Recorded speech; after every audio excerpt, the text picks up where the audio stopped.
our Facebook stuff goes through here. The live button is on. We are looking at the comics by night, folks. Come on in. We see you out there. Is the chat open? The chat is open, folks. Come on in. No chat reading today. Oh no, that's not right. Here we go. Comments. Chat's open, folks. We got stuff to look at. We're happy you're here. We have a whole list of commentators. This is going to be fun. Get to look at the second half of John Byrne's Elsewhen volumes. Absolutely. And don't let my presence scare any of you away. Come on in. My New Year's resolution is to no longer bite anybody. So he says. How long are you staying for, Scott? Here we go. What's that, Glenn? How long are you staying for? Oh, I'm here the whole show. Or until his belly is full. Here we go. Yeah.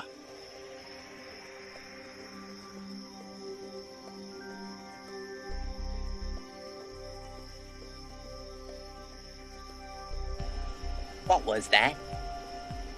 This is not a charade. We need total concentration. Now, once again, this time, with theory.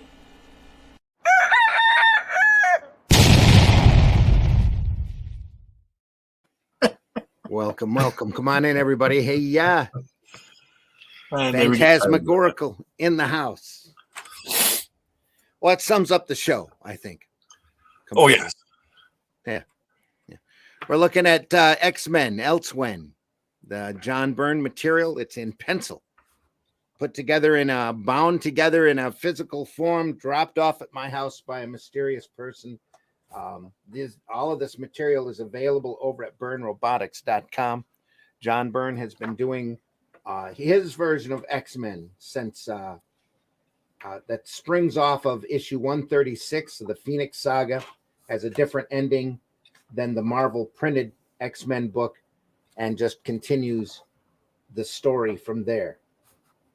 We're looking overnight in a sealed jar on Funkin' Wagnall's porch. Exactly. And he's been doing this for years.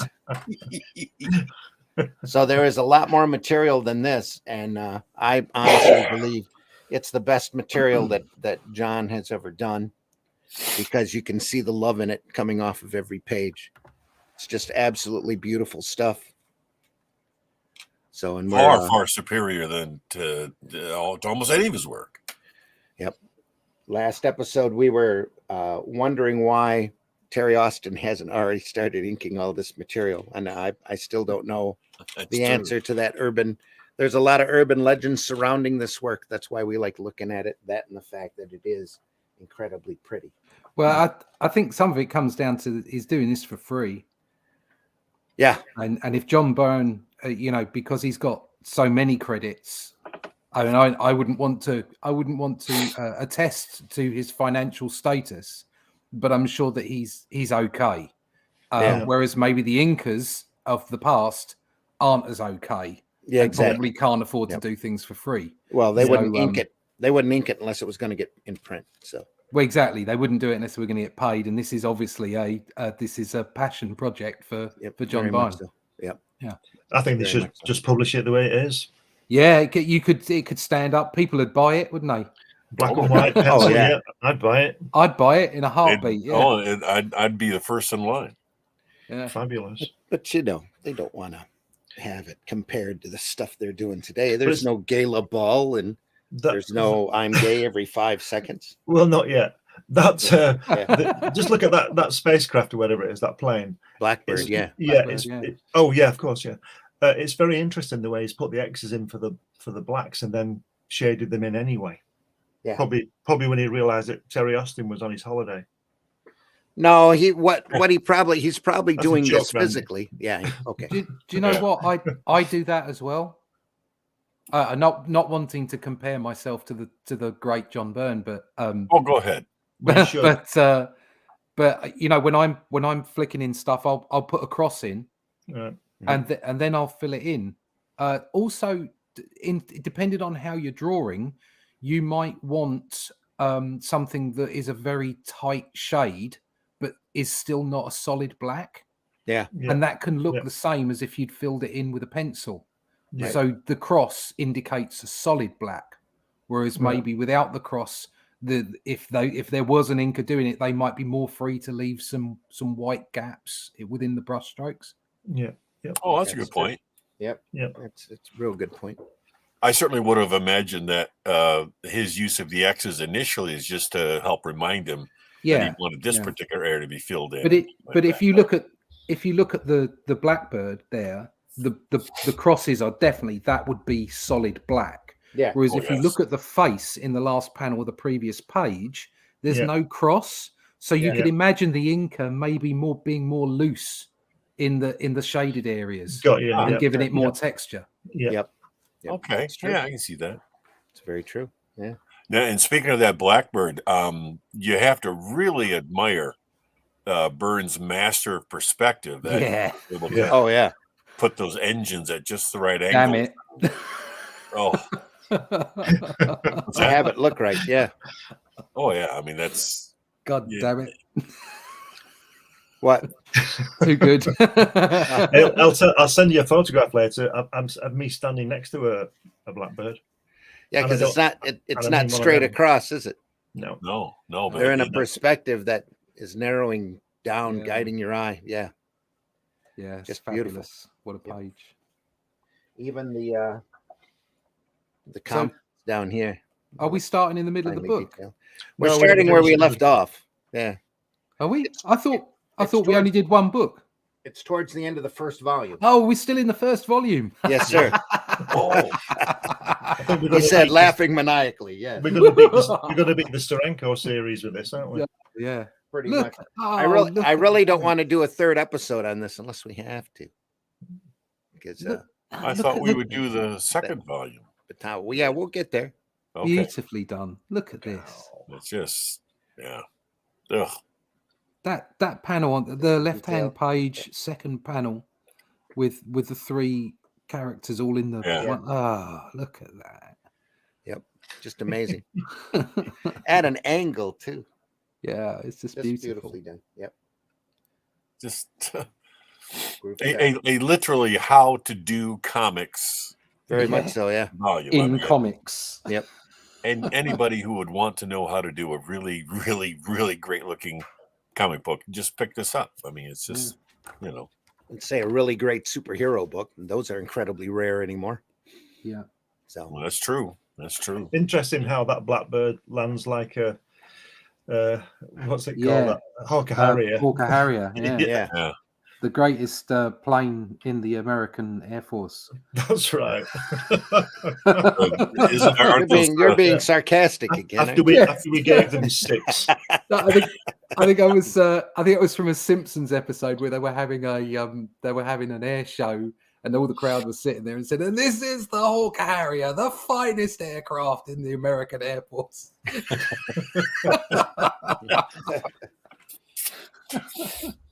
Yeah, some of that Simpsons humor goes right past some people. They don't. Yeah. Aren't those also called VTOLs, vertical takeoff? Yeah, vertical takeoff and landing. Yeah, I don't know if there are any more. Obviously, they've stopped making the Hawker Harrier, but do they still make a vertical takeoff? I think they would. You'd think they would, but I don't know. There weren't any in Top Gun. Well, then that ends all. Yeah, that's it. There's the company. Yeah. Woohoo! It's too easy to run them on a runway than to worry about a vertical takeoff. It's just great the way he's done that, though, because that vertical takeoff, the way that a blackbird, I think it needs one of the longest runways in the world to land. You know what I mean? Yeah. All of a sudden, it's landing on two square feet vertical. And I like the way he's not really thought about it. Well, he don't. Not that he's not thought. He doesn't give a shit. It's like, this is science fiction. I'm going to put the holes in the bottom of the engines. Fire him down. Yeah. Yeah. A bit like Thunderbird 1, isn't it? Flying along and then suddenly landing vertically. Very much so. Here in the engine, there's a little bit extra. He's even put them on, hasn't he? How good is that? Yeah. Well, he's taken a cue from the classic Johnny Quest cartoon where they took license with how that would work. Yeah. Just turn the turn the horizontal engines off and turn on the vertical engines. He put those circles in the previous page after he'd drawn this panel. Yeah, that's right. Is that what it is? Yeah. Is He's that gone what it back is? and gone, I'll just stick those circles in. So it'll have circles in the engines. That'll work. real That's well. what they call reverse engineering, isn't Yeah. Yeah. Correcting your previous pages. it? Yeah. And this is really dark pencils, though it looks like it was inked. Here. Yeah, I did that in a couple of panels last Yeah. week, didn't he? I suspect that is inked. It has looks every like- earmark of. Yeah, it looks like a wash, doesn't it? There's Yeah. a little gray Yeah. to it right here. Yeah. There's a little gray Yeah. gray look to it, whether it was shot or scanned harsher or not. I don't know. Yeah. He has great expressions on the faces. Doesn't Oh, he? we did cover this story last time, didn't we? 'Cause Yeah, I I remember. believe Yeah. we did. Yeah. Nice. All right, well Yeah. let's skip ahead a book then. Let's just get to the next book. Come on. Just want to move to the next book. Oh, you know, I Yeah, think we you did said this. there We was went one. through that great Wolverine. Yeah, we did. Oh, procession. yeah. Yeah. We did, yeah. Island in the Right. Sky. Yeah, there's one more Ooh, story. look at that. Oh, that's the one. That's the last story we skipped. There's the International Space Station. Yeah. Look at that. Yeah. Nice. Man, oh man, oh man, Just oh man. love on that page, you know. Jesus. Do you know what I'm forever envious of, and obviously he's doing this from a perspective of a passion project. Mhm. But back in the day, it would be having a run on a book of say 12 months or 24 months on a book where you were doing a monthly book, Yeah. so that you didn't feel like you weren't feeling the pressure as an artist to make every panel the best panel you've ever made. And I'm not saying that you don't put the same effort in. I'm just saying you don't feel the pressure. So he's got a really nice quiet panel there, and he can take the time to just put in the earth in the background and make a really good rendering of that space station. There's no requirement for dynamics. The story is slowed. It works really well. And then he's got these dynamic panels on the next page. And I think it's the freedom of knowing that you've got a long run where you can pace things properly. Yeah. And you don't have to force it at any point. And it's just a joy looking at this. Yeah, plus he's writing it, so he can afford Yeah. himself. He can afford himself that. Exactly. thing, Yeah. I mean, exactly when you write your own book, Yeah. I mean, obviously, I've found that with my own book, you Yeah. can pace that and think I'm going to have a quieter time. But when you're working for other people, you kind of feel a little bit of a pressure to make it all as great as possible. But you know that there are going to be quiet panels and there are going to be low points, and that when you're on the clock, you've got to get something done. Yeah. Whereas if you're on a really long run, that pressure subsides somewhat. You Well, can feel the space between it as well. When I say the space, I don't mean the outer space. I mean No, the no, space no, between it. You know. No, it's lovely. And that's because he's got that freedom. Because I was talking to Helen the other day about Kate Bush's work. I don't know whether you'd listened to it, but on her last album, she's only got about 6 songs on it, and they're all about 9 minutes long because there's a lot of space in between all the piano work. And it's absolutely sublime, and it's just beautiful. And that's what this guy's doing here. There's a lot of emptiness and not space again. Yeah. Between space. Well, there's certain kinds of pressures that work in different ways. I mean, the pressures of an imposed deadline of a publishing house, that serves a certain purpose of keeping you on track and keeping you moving. But at the same time, when you replace that pressure with your own personal pressure of wanting to do something really good, and yet knowing you have the time to do it, then it can produce a whole different effect. Well, you can see that in his work. Yeah. I mean, this is John Byrne plus. This isn't just John Byrne, okay, who was fantastic anyway. All right, the passion and the joy, it just exudes from every page of it. You can see how driven he is as well, because as Russ said earlier, we don't know his financial situation, and that's not our business. No. And he's doing this for the love of it, and it's not like he's just done one 6-page story. He's done 6 volumes, hasn't he, Randy? Yeah, I mean, Rumor is that there's 5 volumes so far, and that he's still doing this. Wow. But the point being is that he's probably never going to get paid for this. This is absolute passion. Could you imagine that? I mean, I love my work. Part of wanting to be a comic book illustrator is to be paid for your work as well. That's Of course. part of the dream. Well, It's part of it. So to get to a point, even if he is financially secure, which I'm sure he probably is, but to get to a point where you're so passionate about something, it's not the schedule, it's not the publication, it's not the money. All it is just purely telling that story. And for him to be able to put that much passion into something with only that being the goal is fantastic. Just to be cynical for a moment, maybe it would help that he'd probably sell that space station page for $20,000 and he's already sold it. There is that, yes. So he don't really need paying, does he? There is I'm sure a fee for a John Byrne page, obviously. Yeah, I'm quite sure he might be getting compensated better than if these were actually printed. Yeah. Well, I'm sure Byrne is quite aware of his own marketplace value, and so I'm sure that with every page he did there, he probably could imagine in the back of his mind that this would bring in X amount somewhere, at some point. But it's still the passion to tell that story in the situation that he finds himself in life right now. Right. Obviously, I'm only guessing, but I think it's a probably reasonably educated guess. It's just I just find it inspiring. Do you know what I mean? Because he's all about the story. Matter of fact, and again, I don't mean to put myself into Byrne's place, but in the sense of production of your work, these pages remind me. They feel to me the same way my pages felt to me when I was first making them to submit to the companies for work. Yeah, I didn't have a deadline for it. I didn't, and I just simply poured all my love of drawing into these pages, and it was, I was doing all kinds of things that I rarely ever did after I got hired, not because I wasn't willing to, but because then suddenly there's a monthly deadline, or there's a certain date I had to get things done by. But those initial pages were all driven by just my passion for wanting to do comics. You had to give them your best when you were submitting. Definitely. Your absolute best. Whereas now you can give them an airplane pamphlet. Yeah. Sorry, did that sound bitter and twisted? Just a little. Before we went on, I just wanted to point out the perspective and detail in this one panel. Yeah. Oh yeah, Jesus. Fabulous, just look at it. Now that does look straight out of a movie, doesn't it? He wanted to do that, and he did it incredibly well. A much more interesting and dynamic view of down that opened shaft in Aliens 2 when Sigourney Weaver dumps the Queen out the hatch. Yeah.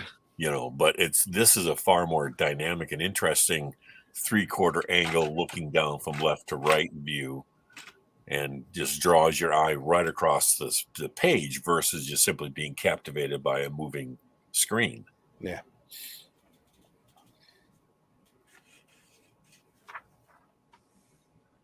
Oh man, that figure. Is that Magneto? Yeah. Yeah. Jeez. Nice butt. I wasn't going to say anything, Ross, but if you're going to bring that, Oh man. She looks better bottom left on the next page. Yeah. Oh yeah. But now that bottom left on the first page there, the Magneto face. Yeah, look at his the wrinkles on the glove. Look how he's drawn the hand as well. Yeah. Yep. Fabulous. The inner shadow on the palm and the wrinkles on the glove, the glove's fingers. Jeez.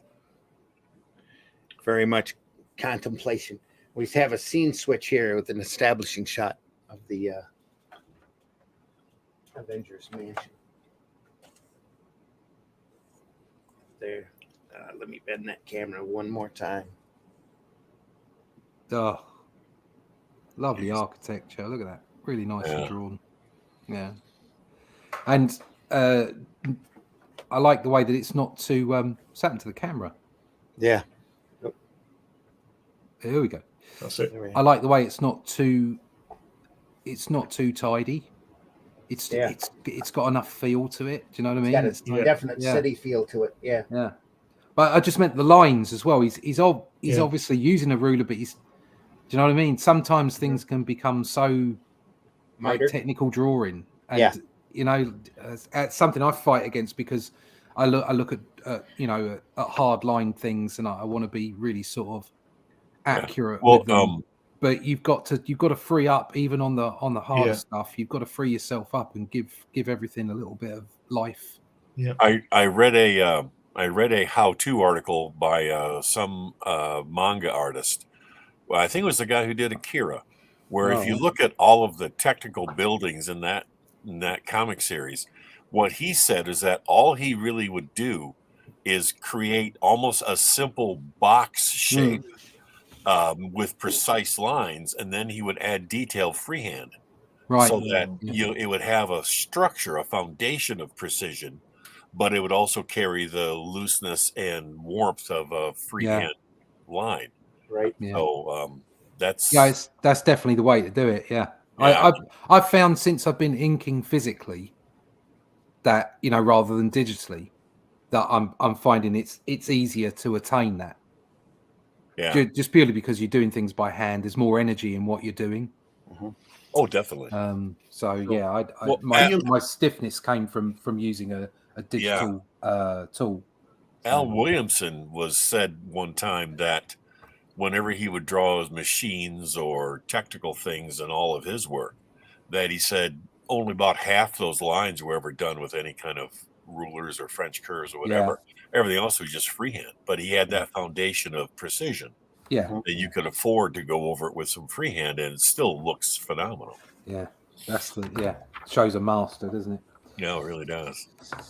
Oh, look at that! Look at the Scarlet Witch's face in that third panel. Yeah, where she's, you know,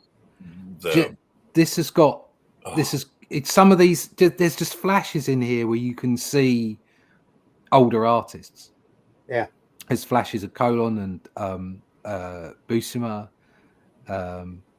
Oh yeah, just bits and pieces, just like that face just reminds. So the face above is very much a Byrne face. Yes, and like sort of. I also see Alan Davis in there as well. So I think Alan Davis was very much affected by John Byrne. Yeah.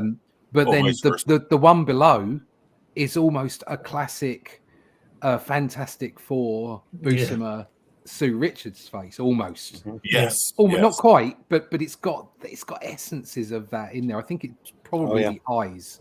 It does. Yeah, it's, you know, being with this kind of being a passion project, as we've said, it's almost as if Byrne is just letting all of his influences come out freely. Absolutely. Definitely. Just letting it all out. Yeah. Yeah. Oh, but then look at that wonderful downward shot of that Sentinel on that fourth panel. Yeah. Yeah, right there. That 3/4 downward shot angle. Vision coming up through the floor there. Yeah. So, something I've noticed about this, like with the vision coming up through the floor, where do these Sentinels live? Because they don't have doors, do they? They keep walking through walls. And then the vision, live wherever they want to live. Yeah. Oh yeah. Awesome. The vision comes through the floor. Yeah, that Sentinels don't knock. Yeah. Oh yeah, they're terribly rude as automatons. Yeah. Very much John Byrne position here. Oh, classic, classic Byrne. Here as well. Cap, great That's cap. A great Captain America, isn't Look at the way he arrives on the scene. He doesn't, you know what I mean? It's fantastic the way he's just running towards them and everything. You know, you understand what I mean? The way he's arrived, Captain America, rather than just been standing there. He's actually There's no standing shot for a whole splash page where he says, "I'm here." Boring. It's just straight into the story. The story's most important. Captain America turns up and punches something. Yeah. Oh yeah, just you know, that's the only way Cap would ever come through a doorway. Yeah. Full bore. And you're right, Randy. That position of the vision in the top panel, the one really great example of Byrne's work on one of the Marvel team ups where it was Spider-Man and Man-Thing. And there were versus the demon Despair, and that looks almost perfect, classic Byrne positioning of a figure that's reeling back with still a strength to it. And I remember still to this day what that figure of Despair was like. Looks a lot like a Superman pose. Yeah. Yes. Yeah. Very much. It's half past. Book 2. Is that a hint? Shall we move along? When there's all this other greatness, look at that. To go. Oh, Jesus. Xavier, That the is Avengers. freaking out of fabulous. this world. Oh. I can't Jarvis. look too much. I'd give up. Jostle Jarvis there at the bottom. Stay strong, Russ. Stay strong. Hold on. Oh, I see these figures of Cap, and I want to see Joe Rubenstein ink him Yeah. in a great short run. Yeah. But now another little detail. Look over here in the right-hand page. Next to the last panel, that back shot of Iron Man. Mhm. Just that treatment of the armor reflection and the shadows there. I was just looking at the folds on that cloak as well. Oh, God. I once 4 again, I'm lines, just 5 sitting, lines. I'm just sitting here loving the spandex and the classic costumes, and Yep. it's just gorgeous, isn't it? That's comics. Yeah, That's it's what it proper comics. Yeah. I don't want them in proper leather Superheroes, I buckles should and say. stuff. I want them in spandex. Yeah. Oh, yeah. Don't want too many superfluous details getting in the way of good storytelling. That's the thing. No, Two headshots. Ugh. Dynamic. nicely design, done. Angle. Look, angle. once again, the dynamics of a profile. He knows how to do it with very Yeah. little. Yeah. Yes, fabulous. Oh, and speaking of that panel with the two faces at an angle, then right below you have the Cap angle, which reverses and pulls you right into that bottom left-hand corner. Yeah. Panel. Just textbook storytelling, textbook motion and layout. Oh, what a great shot of Professor X in that screen. Jesus. Yeah. That's just, man. Great proportions too. I think I might vomit in a good way.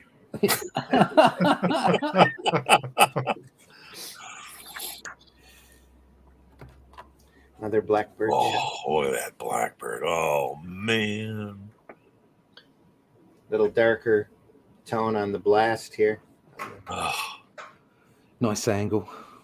Very dark. Now you see in some of those Japanese volumes that they've put out over the decades of the behind the scenes drawing of some of the anime films. They have tons and tons of machines and technical drawings of things in the film.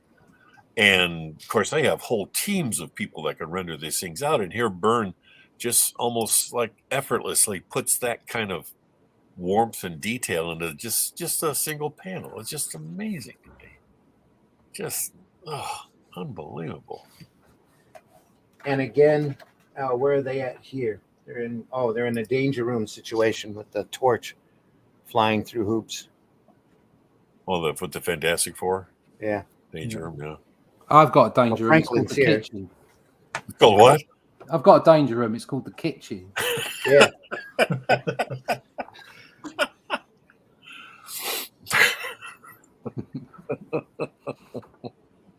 Remind me never to accept an invitation to dinner from you, Russ. No, okay. I'll never invite you.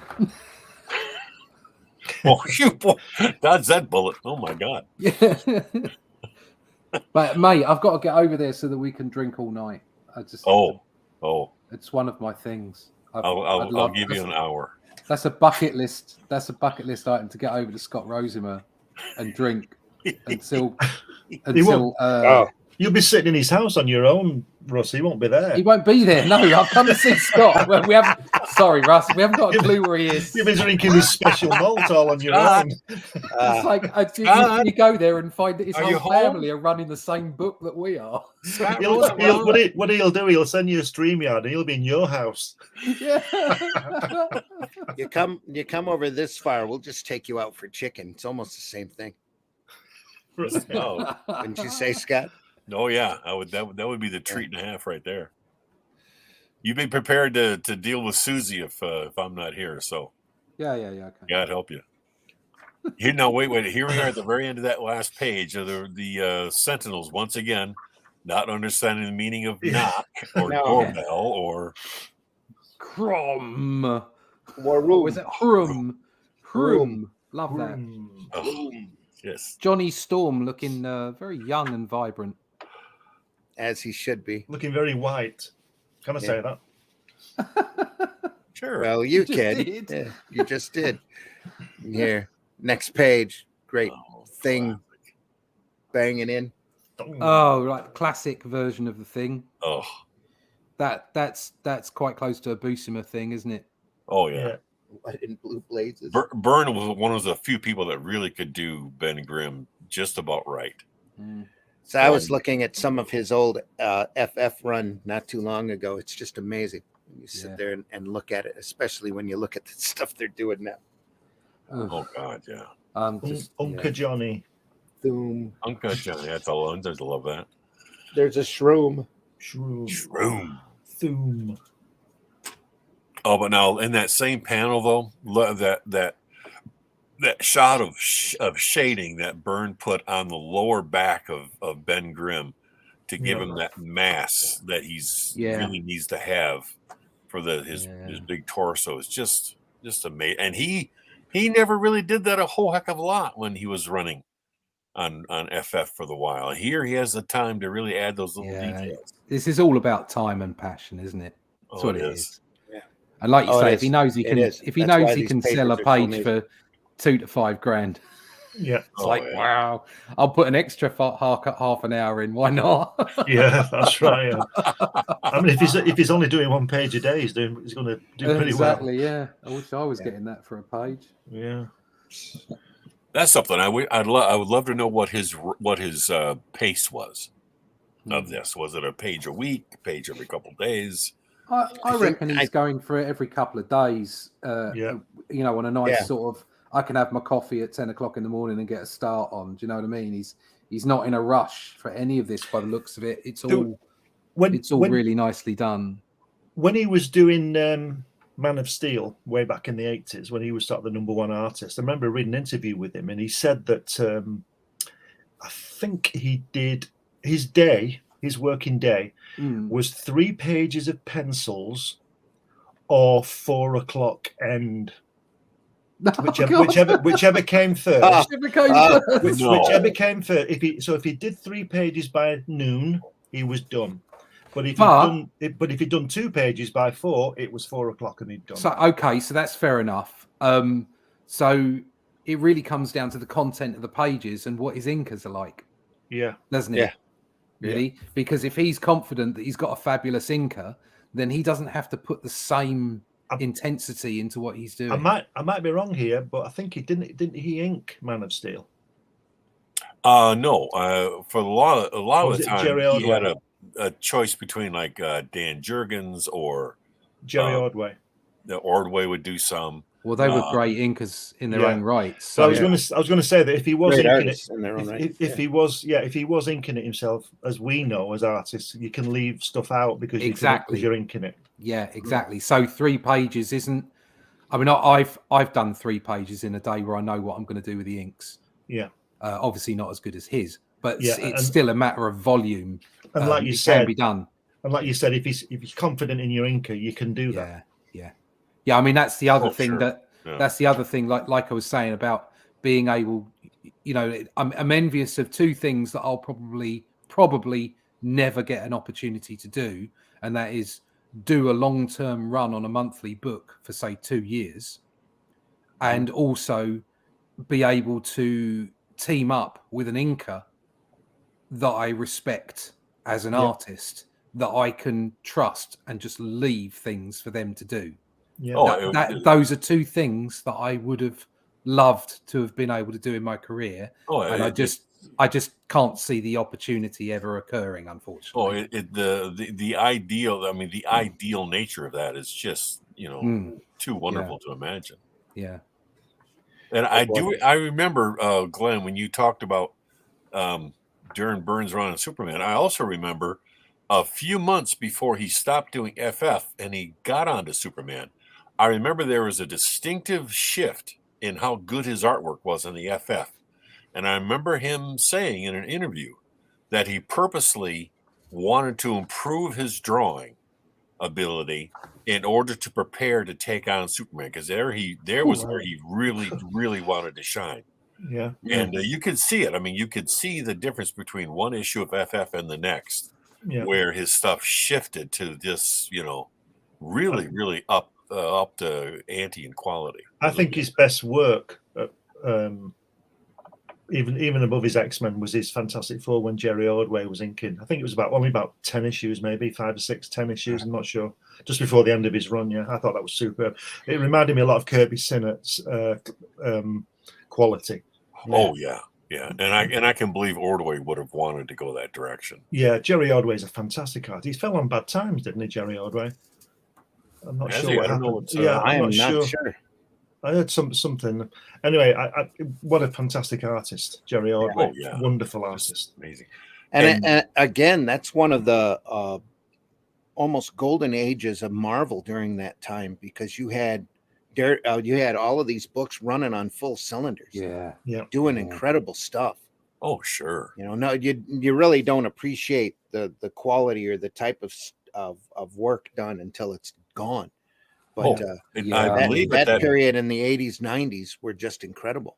Oh yeah, I mean, when you think about, you had Byrne on FF, you had John Buscema doing Avengers again. Yeah, you had and Conan. There's Conan. And Conan, and then I think you had Ron Frenz was on Thor. Ron Frenz. If it wasn't Friends, it was Simonson. Oh yeah. Exactly. I mean, just put those few names. You know that just and then you had Sinnott doing all that inking over the top, and like Ordway as well. It's like, what a group of artists. And that's just to say that was just 6 or 7 artists. There were a whole bunch more that were, close to them. Mazzucchelli was working Daredevil at the time. That's right. Yeah, Mazzucchelli. Really big. Right. Yeah. Right. If you look at that right-hand page where you can see Xavier's wheelchair, the most impressive thing to me is the way that most people would draw those wheels straight as a wheelchair, but they don't. They do that angle, don't they? And he's captured that angle. Yeah, and he's captured that angle. Whereas most people would draw them straight, 90 degrees, and they're not.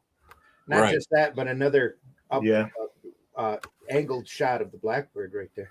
SI-71 sitting in a hangar. Again, you almost have to pull that up to the camera to show that to you. It's just so beautiful, and the background is so detailed.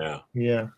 Just but amazing. Right. That's amazing. The effectiveness of those wheels being an angle reflects the reality of how you'd have to have the wheelchair, so it wouldn't. Well, I also think he went through and redesigned this too, because that's not at that point he had that golden hover chair.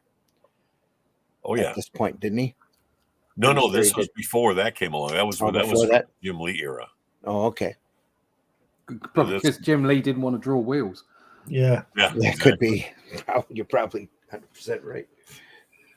I'm not saying he couldn't draw wheels. I'm saying he didn't want to draw wheels. Right, just to get that out there. No dissing Jim Lee. Just another classic page. Probably did it very well at auction. Oh, I imagine. As almost the whole team plus Professor X and the Blackbird. Yeah, damn it. Yeah. Coming in for a landing here. Yeah. Again, you imagine that on your wall. You almost have to blow that up to look at it. Just incredible looking. Jesus. That structure of it on that top right corner panel, just that in the right hand corner, the structure, the strength of that structure in perspective. Yeah. Slight downward angle. Just and even as I said a few minutes ago about how good he got on Superman, almost nothing compared to what he's doing here. Yeah. We're talking decades later, and he's he's not only firing on all cylinders, I think he's created a new cylinder. Yeah. It's definitely another level, isn't it? Oh, definitely another level. Byrne plus, again, time. Yep. Time is everything. Yeah. Speaking of time. Yeah, we should really be on the next book. But there's all this great stuff. Look at that face. Look at all the detail here. Just incredible. Jesus. Like we said last time, the beauty of that that Star-Lord masterpiece he did decades ago. Yep. Oh, got my coffee coming. What's that? Got my copy on the way. It's supposed to be here in a week. Oh.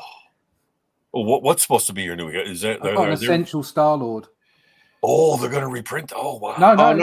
No. They did it a long time ago. Yeah, they did it a long time ago. I've picked it up. Back when I see it's arriving. It's arriving. It's arriving. It's back when I think Guardians 1 or 2 came out. They reprinted all of the Star-Lord material in one volume. Oh, all of the older stuff. Back when he was a serious character instead of a goofball. Yeah, instead of the joke he is now. Man. Cyclops has turned into a sentinel there, and he says, but he's then let's knock. Screow! He's taking the leaf out of their book by going through the wall instead of turning the handle on the door. Yeah. You're going to mess my place up, I'm going to mess yours up. Who needs doors? They're just weapons as far as I'm concerned, like Superman in the Alley book. Yeah. Oh, look at that backward. Look at that backlighting on Cyclops. Look out. And the power of the Cyclops arm. We're talking some real Gil Kane historical reference. Yeah, that elbow, that's really Gil Kane, isn't it? Yeah. Oh man. But look at the anatomy up on Cyclops, just on the left-hand side there. Yeah. Oh. Yeah. Just Wolverine's beautiful leg here. Yeah, that sharpness of the calf muscle and all this. Oh, and classic John Byrne hard work coming out of the floor or the ceiling or whatever with the guns and yeah, it's popping out of the ceiling. Oh, Clack, clack, clack. It's in the trees. Oh man, yeah, it's in the trees. Bacow. There's Cyclops knocking again. Okay, now real quick, just the bottom left panel with Cyclops getting hit, slight recoiling to the left. But then the top panel, the next page, Cyclops leaning forward to the right. Yeah. Just that juxtaposition of movement from one panel and one page to the next. Yeah. Here's the problem. Here's the solution. Oh, yeah. There you go. Just, And then a simple, that middle panel, that simple silhouette downward shot running amongst that. Yep. Oh. There is a grid pattern for the floor, tile pattern on the floor there too. Oh. Man. Oh, the great facial expression of Magneto on that bottom.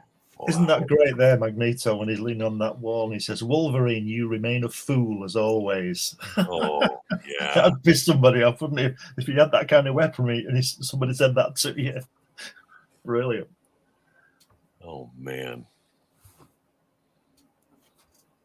Yes. Man. He said, this is where he says, I can do something else. The entire structure seems to moan. Oh man! Oh, right, mighty. Home is where the hurt is. Oh, such classic stuff. Oh, it's great stuff. That is pure. That is classic Magneto.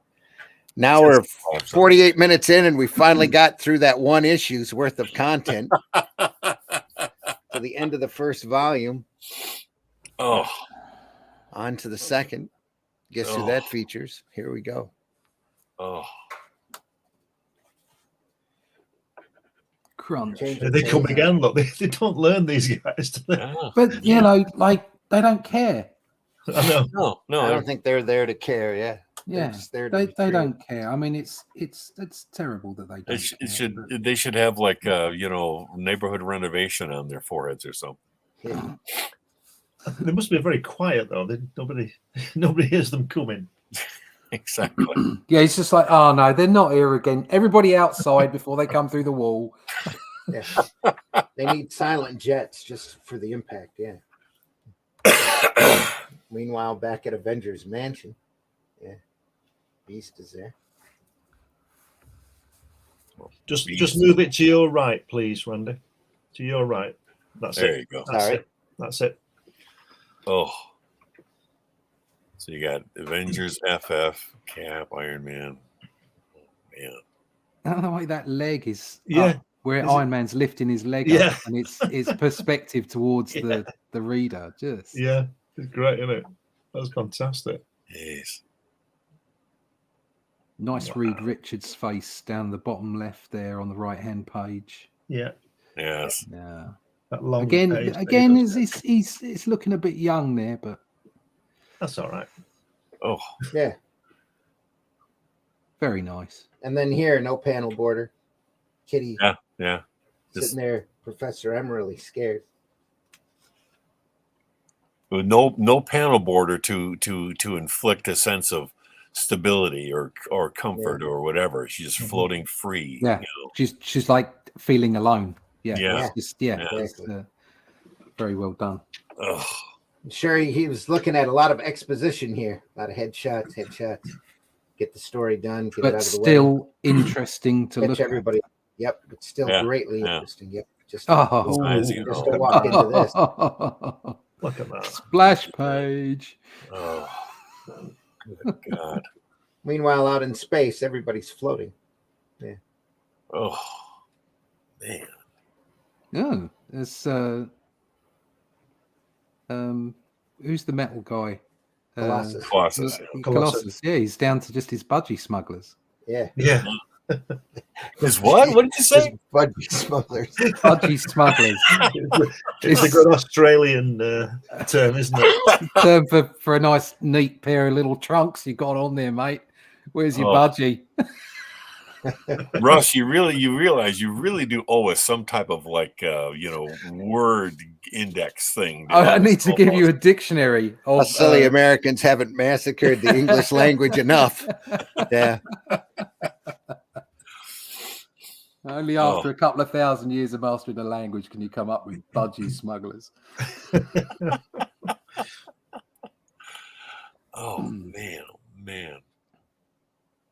Just incredible stuff. It's just beautiful. Again, no panel border here. Exposition, Cyclops. Yeah. I mean it's quite notable how much background there is in all of this. Yeah. He's could put, but it accentuates those moments where he leaves a background out even more. It does. And there's that. It's a definite technique that you see a lot in, say, Buscema's work, where backgrounds are left clean, so that you can focus on the intensity of the action. You've got to set the place, you've got to set the scene, and then after that, you can play with whether you put a background in or not. But this is taken that to the absolute nth degree, where he puts backgrounds in wherever possible, and so that when he does punctuate it with a cutout or a no background, it really means something. Yeah. Even more so. It's just Frank Bellamy does that a lot on his Thunderbird strips as well. Yeah. Oh yeah. The understanding the visual dynamics of keeping a page moving and interesting. I mean, that top right hand panel there, the on the right hand page, top right, with Wolverine and Cyclops. There's no background in there, is there? No. Just so there's just a seat and space. So he's not put background in there. He's used, and again, the one with the bottom left with Storm and Cyclops, there's no background in there. Right. He's just put the figures in. So he's using that technique all the way through. It's just that where he's got backgrounds, they're intense. Yeah, and they're beautiful. And you don't, and like you say in those two panels there that you just said, the top and bottom, you don't notice unless you really look. Yeah, because what he's doing is he's telling the story. Yeah, it's absolutely brilliant. Absolutely brilliant. Oh. Okay, the shades of one of the classic Neil Adams X-Men panels where the huge diagonal from top to bottom, left to right to left. Yeah. Just and then look at how Byrne has used it to turn seeing really that panel angled so severely in a vertical position, yet still, I mean, it gives you the idea that ship is just, it's being put through gravitational, just through G forces, like, you wouldn't believe. Just, man.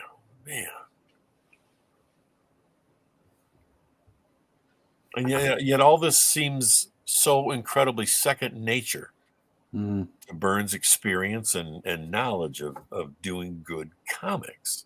Oh, you.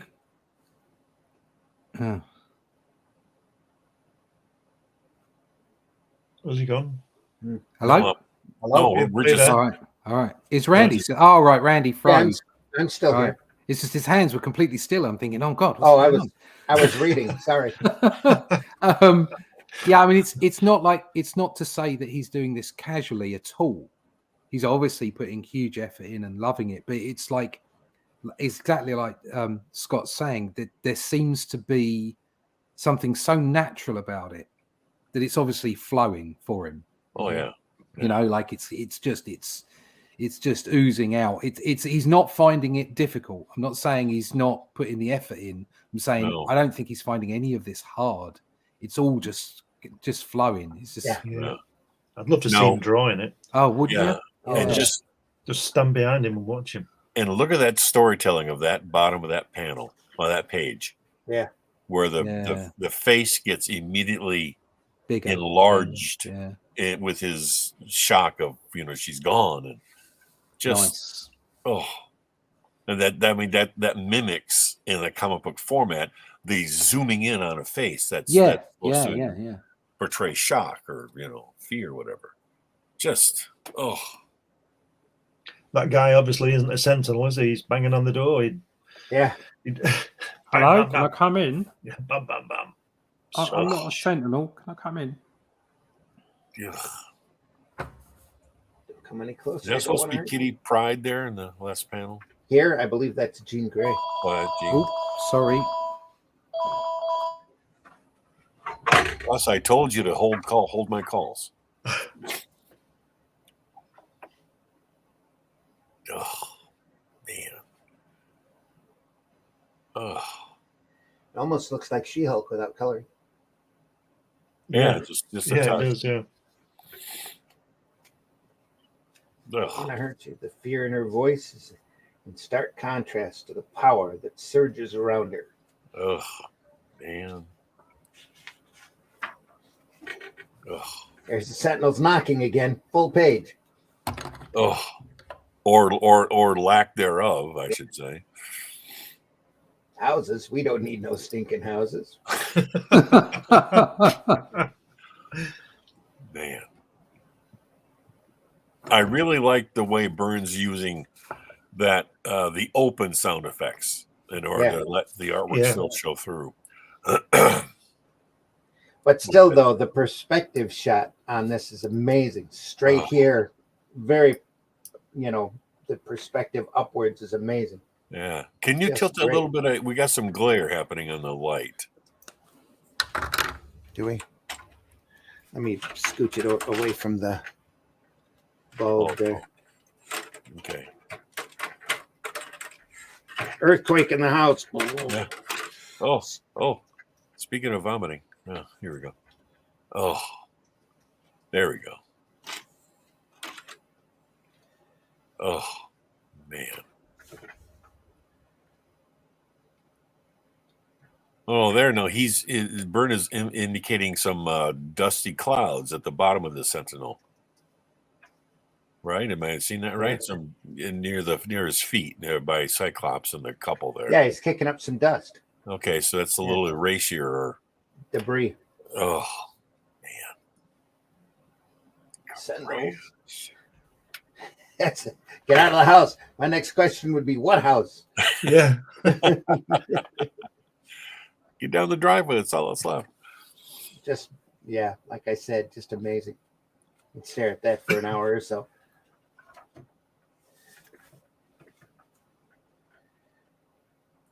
Just the farther along we get, the more detailed it becomes, the more, look at that, almost realistic.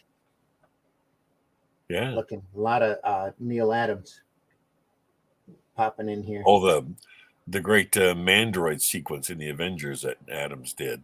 Yeah. That great sequence where Triton comes out of the water on the dock, and then Mandroid sequences the attack later on. Yep. These Sentinels always remind me of the Cybermen in Doctor Who. Yeah.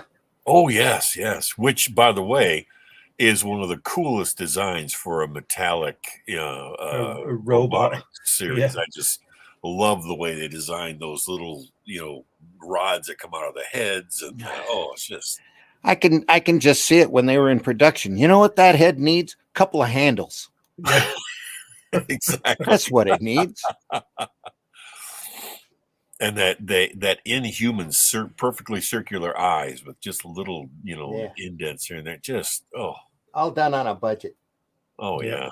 And the great and the great acting of the people inside those suits, where they have that menacing, stomping type gait that they always use. Almost like a Nazi march or something. It's just wonderful. Really. That's what happens when you shoot at a sentinel. Exterminate. Zap. Yeah. That's the day the Earth stood still, isn't it? When they're firing it in that spaceship. Oh, Jesus.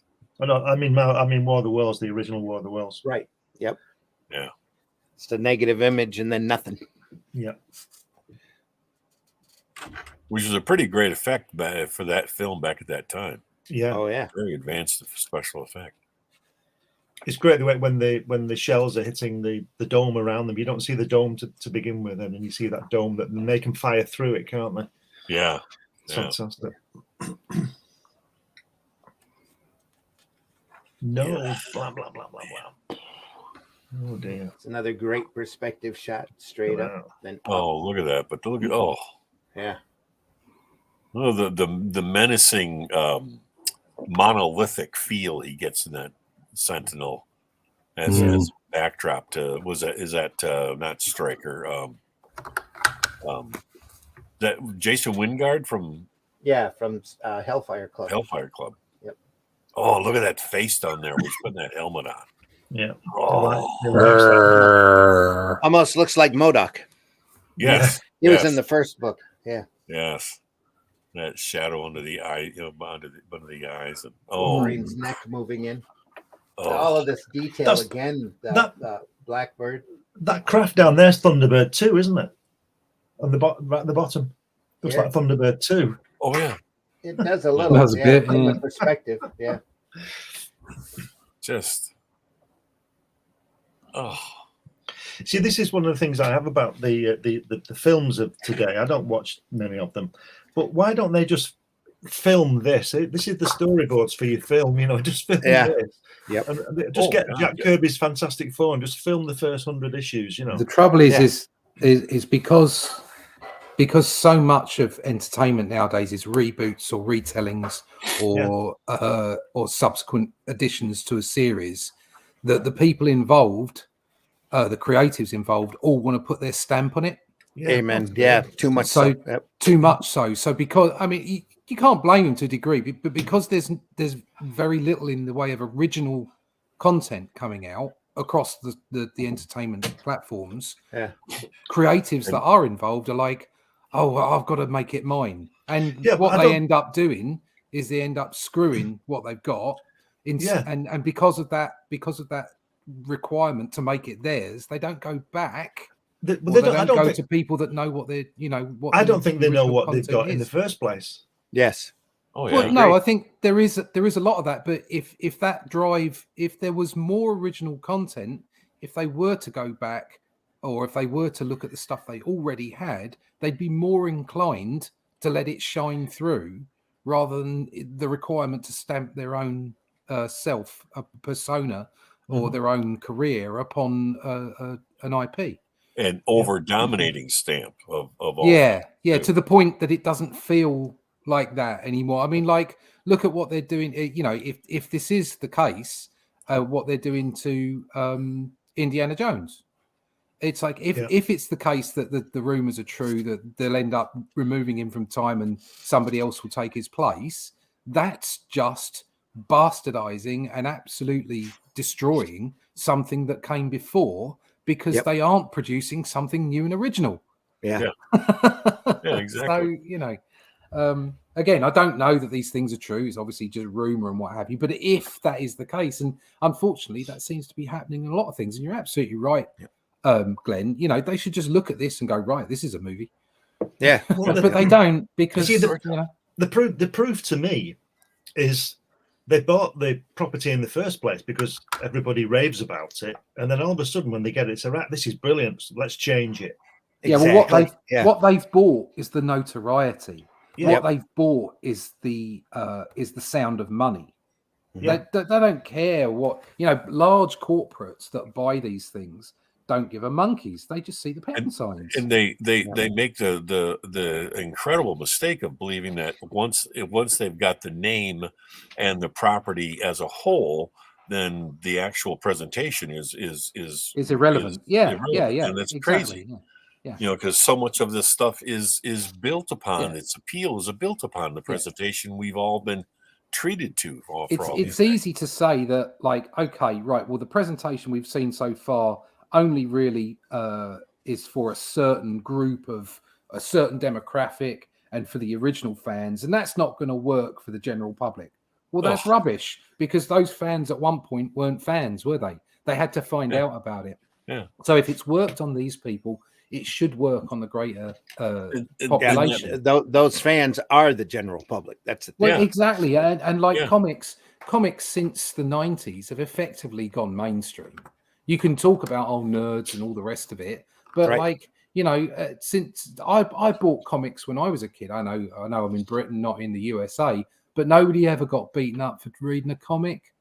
That's just crap. My brother was reading comics in the army. And I know that comics are really big in the forces all around the world, okay, because they're easy entertainment as far as to get into. And it's there is this misdemeanor, there's this myth that nerds were picked on for reading comics, and it's like, okay, that may have happened in some cases, but it wasn't it certainly wasn't the environment I grew up in. Okay, well, I know that lots of people weren't reading comics. But they certainly weren't picking on people that were, and it went very mainstream, especially with 1978 or whatever it is, Superman. Once Superman was out there, it was extremely mainstream. That attitude of comics and kids and all of this is really prominent, or was really brought to prominence here in the States in the 50s. With the Senate hearings and trying to connect juvenile delinquency to comics. The What of the Innocents or whatever it is. That's why the Golden Age books are worth as much as they are now, because they used to have comic book burnings all throughout the country. Everybody would get together and do huge bonfires of these books. Was that the corruption of the innocent or something? The seduction of the innocent. Seduction, that's it. Yeah. Yep. And that was all born on a few people's notion that, well, if we can just find the one key reason for all this, we can nip it in the bud and everything will be fine. And Wortham's attempt at celebrity. I think some of it was also down to business, wasn't it? Some of it was also trying to get control, and I mean, it's like over here. We ruined I know it's completely different, but as an example, we ruined a perfectly good train network because the people involved in organising a report on it were connected to road freight. Do you know what I mean? Back in the day when we got rid of the train, a lot of the train lines, and that's the problem. Is that it's not all about, you know, people thinking they're doing the right thing, but maybe being misdirected or getting it wrong. Some of it's just down to really harsh-nosed, nasty business that you don't actually know the connections in the background for. Yeah. Here in Flint, Michigan, we used to have a trolley system back in the early 1900s, 1920s, and GM pretty much paid to have it removed so that everybody would be driving cars. Yeah. So that they'd be driving their cars. Yeah, their cars. Yeah, our town, their cars. Yeah, exactly. But with comics here in the States, the problem is that mindset was really driven in through propaganda, through the media, through the books that were written. And once the Code Authority, the guys who were distributing comics saw the Code Authority as an opportunity to chase off some of the really big publishers that were selling millions of copies of comics aimed not at kids. That EC line, Charles Burrow was raging at the time with Crime Does Not Pay. That was very, it had a very anti-crime message to it, but they claimed it was so violent, it was infecting the kids, that kind of stuff. And the comic book creators, that ties down to Archie and a few of the other all ages guys, saw that as an opportunity to be able to control the newsstand. Well, So they created the Code Authority, intentionally made to chase off a couple of them publishers. Yeah. Would somebody think about the children? Exactly. That's exactly the mentality. Or you didn't get that everywhere else in the world. And in fact, because of comics' influence, especially with the troops during World War II, the Allied troops that were all over the place, the comics sequential art really got planted as a seed for all of these different countries, and everybody developed it in their own, specific way. That's literally where manga comes from. Yeah. Well, it's similar to my master plan of having all my competition killed so that it's worked out pretty good so far. Yeah, comic history is just fascinating to me. I think it goes deeper than that. This is just my paranoid mind, but I think it goes deeper than that because at the same time, don't forget there was this guy called Elvis Presley who was setting the world on fire. They dumped him in the army, didn't they? Yeah. Yeah, it's all about control. Yeah. Oh, 2 splash pages, ending one with the mandroids coming in, or a higher class of sentinels. They don't look finished, do they? Starting with they're made to be mostly they look white. They look very modern. Yeah. They're painted mostly white, I believe. And then here the opening splash page of them attacking. Oh, wow. That's really Gil Kane, isn't it? Oh, it is. Oh, yeah, straight up the nose. Yep. Yeah. Look at that anatomy here. Look at that leg. Oh, that's fantastic. Yeah, twisted. Only Gil Kane would do that, and now John Byrne's done it. Oh, yeah. And that delineation on that arm with the reflection of the energy here. Yeah, just beautiful.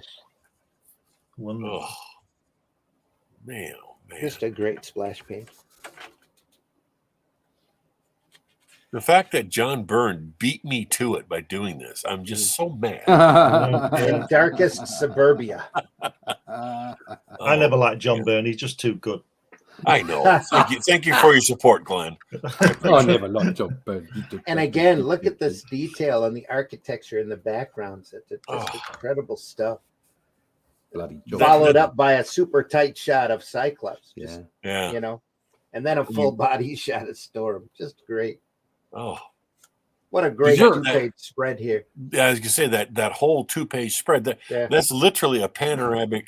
That's a panoramic view of the camera, isn't it? And if you look at if you want an example of John Byrne, if you want the prime example of John Byrne, there it is, right there, in that 2-page splash. Just everything that you could hope for. All of the X-Men. Oh, classic Tom Wachowski's Zorak. Yeah. The sound effect, that's perfect. That's him all over the place. Oh, man. It's great stuff. And Marv mentioned earlier here, he said that he was out looking for the books. You're not going to find this book online. This book is not for sale. Yeah. Marv, this is a private collection put together off of John Byrne's material that this is literally just popped up on my porch. And there are print files. There are print files out there, but I could not tell you where to find them. How big is that book? It's standard trade paperback. What 100 pages? Oh, thick, 140. 140. So you could probably get that if you got the artwork for it. You could probably put it all together, get it printed at only if they'd allow it, because again, we've got copyright issues here. No. If you have the Xerox, the glorified Xerox machine, you could print it out of your house. Yeah, but if you went, what I'm saying is, if you went to somebody like Mixam, and you put all the files in, you could have one book printed digitally. Oh yeah, and it'd cost you about 35 quid. Oh, digitally, yeah. So if you could get hold of all the print files, you put them together. Okay, you go over to Mixam, you put them up, you have it put, you get the PDF back, you see it in, you go, yeah, I'll print that one book, 35, 40 quid. Yeah, that's one of my 2023 projects, Russ. I'm actually working on right now. Well, there you go. I've been pulling files offline all last week. That's the way to do it, and then you get your book. Okay, it's a bit expensive, but you've got it. Oh yeah, well worth it. Oh my God. Just don't print 100 and sell them. Yeah, don't sell them. Yes, don't sell them. If you sold them, then you're in trouble. You can sell them, yeah. Yeah, You'd but be in big trouble. if you just print it up for yourself, like Mixam won't stop you. It's down to you. You're the one that's being illegal, not them. Yep. And then, even then, it's only a problem if you sell them. So if you just print it up for yourself, exactly. I don't know. You're just creating something for your personal library. Exactly. I mean, would Mixam know what it was anyway? No, they wouldn't give a shit. They wouldn't care. It'd just be another job, wouldn't it? It'd just be a job, yeah. One It'd just be 140 pages of digital print. That's all they care about. Yeah. We can't. Well, we can't speak for. No, we can't. Would but or would not, but to be honest, I can't see them bothering. They just see another comic book and it'd be like one single print. The other thing is, from their perspective, it's not like they're printing loads of them. They're just printing one. Yeah. And besides, the Mixam is the classic printing situation where if it's not stamps or money, they don't care. Exactly. As long as you're not, and again, we can't speak for Mixam and their, No, you can't speak for them, but all I'm saying is any kind of digital print shop, if you're only printing one book, they're not in breach of any issues because they're not selling it, they're not doing anything. Well, that's true. You're printing one thing, right? And there's not even any chance of you really making any money. I suppose you could sell it on eBay for a couple £100 somewhere, but that would be it. And I'm not for 1 minute suggesting that as a business plan. Okay. Again, copyright is a touchy issue. This is fan fiction. Yeah. Here that we're looking at that was bound together. Yeah. In a book for us to drool over. Right. Exactly. That's all it is. Yeah. So that's what it is. Yeah. It just gets crazier and crazier. It literally the purest definition of a page turner. Yeah, isn't it? Yeah. You just want to see what's coming next. Is that craft there flying on its side? Here? Yeah. Oh, it's the angle. You're looking. I believe so. Oh, wow. And Iron Man is flying. Avengers. It's an Avengers Quinjet. Yeah. Yeah. Right. Nice. But it's just incredible. He's put it on its side so he can fit it in. Yeah. And then put Iron Man at the same angle just to kind of give it a basis of a reference point. Fabulous. Oh. Who are these two people I keep seeing down at the bottom with the mustache and the lady with the glasses? Who are those? I believe they're Jean Grey's parents. Right. Looks like Stan Lee and Flo Steinberg from it does, doesn't it? Could very well, yeah. Or it looks like a 60-year-old Reed Richards and 40-year-old Sue. Yeah. That's awesome. 40, that's a bit cruel. I know. Oh, another classic Byrne figure. Cap throwing his shield. Yeah. Oh, Cap throwing his shield. That's just too good. Ripping an arm off. That's the blast. That's a blast from the past in the 60s, isn't it? Batang. Oh, God, yes. And then catching the shield in the second panel down, and it's God. It's got Power Man there as well. Wonder Man, yeah. Wonder Man, yeah. Oh.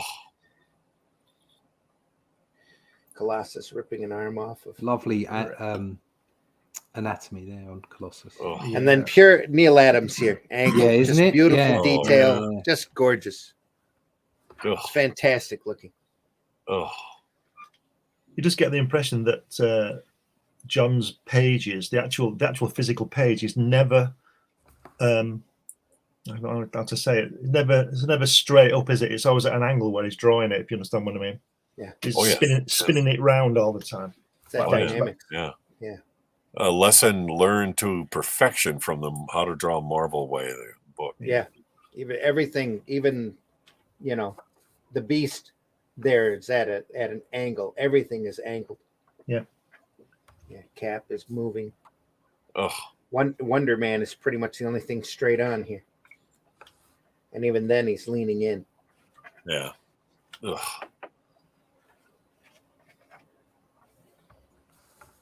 Oh, fight, man!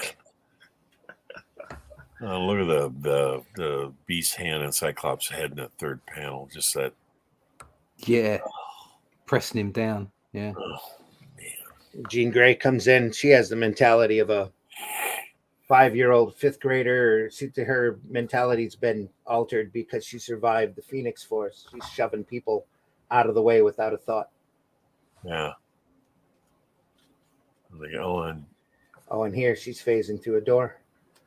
She's All not right, after knocking either. That phases through her to begin with. Yeah. Ugh. Get that sentinel. That's Tanner. Where is she? And that's something else too that I'm looking forward to, is actually reading this whole thing and getting the entire thrust of the story. Yeah.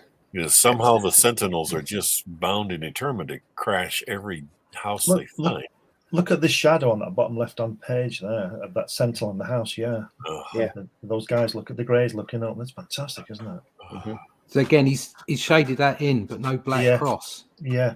So for that reason that you said, yeah. Is that graphite or is that zipatone? I'm gonna have to look at that a little closer. Oh, by the way, Glenn, just to not to be too picky, but it's not fantastic. It's uncanny. Okay. You're Well, right. we're talking, adjective titles, Yeah. How did he maintain that shade? That had to have been done digitally. I wouldn't doubt. To retain that, probably during the lettering process. Yeah. Might have put that shade in. I'm going to save myself a little bit of graphite. I'm just going to let the computer grade that in. Before I go through 30,000 pencils to draw this. Yeah. There's a lot of pencil, isn't there, on there? Oh my god. There's a lot of graphite on these pages. Yeah. If you take all the graphite off, it'd be half the weight.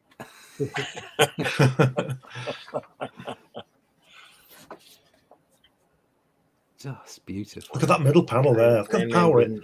But the way that he's gone through that window, dislodged all the cushions. What a panel that is! Jesus. Oh.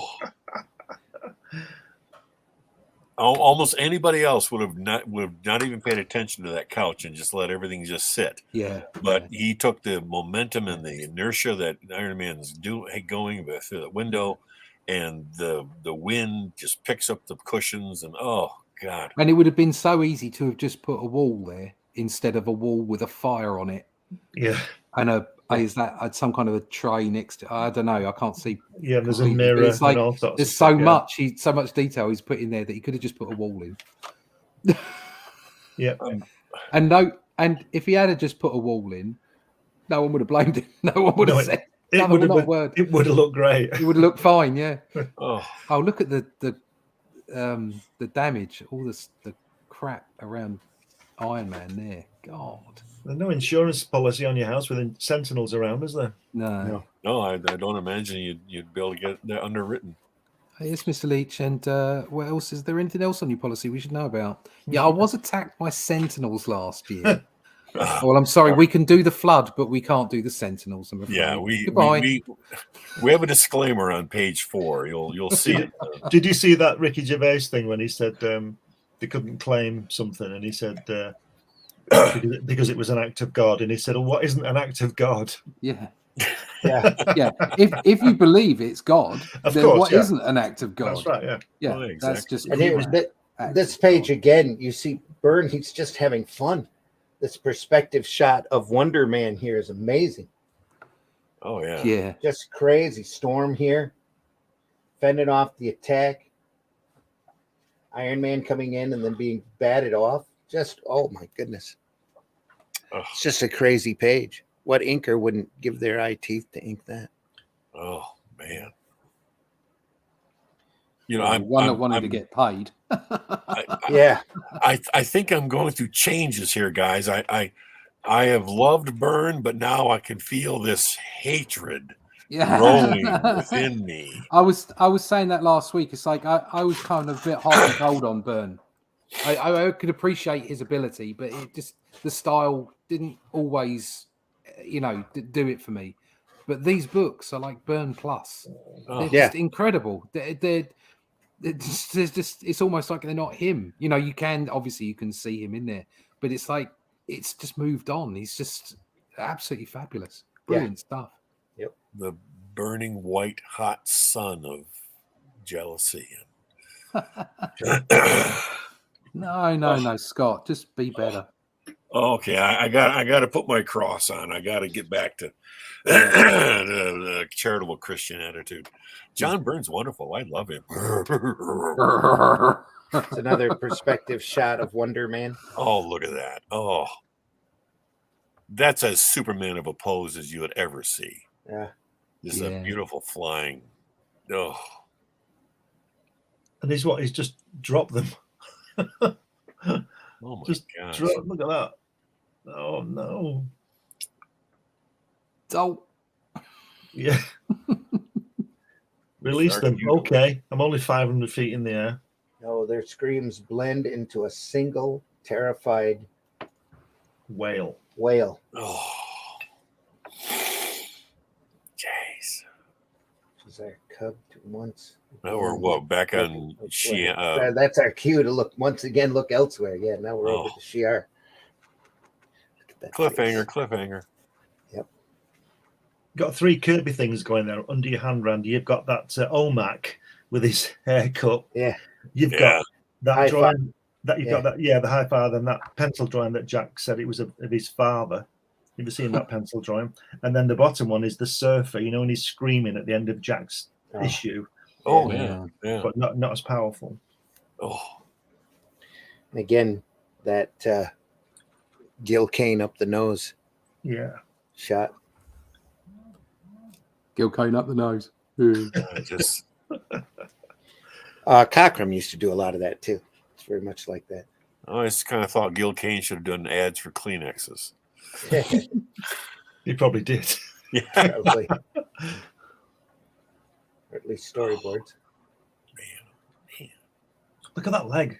The Cap's leg there on the bottom panel. Yeah, it's fantastic, isn't it? Yep. Look at that.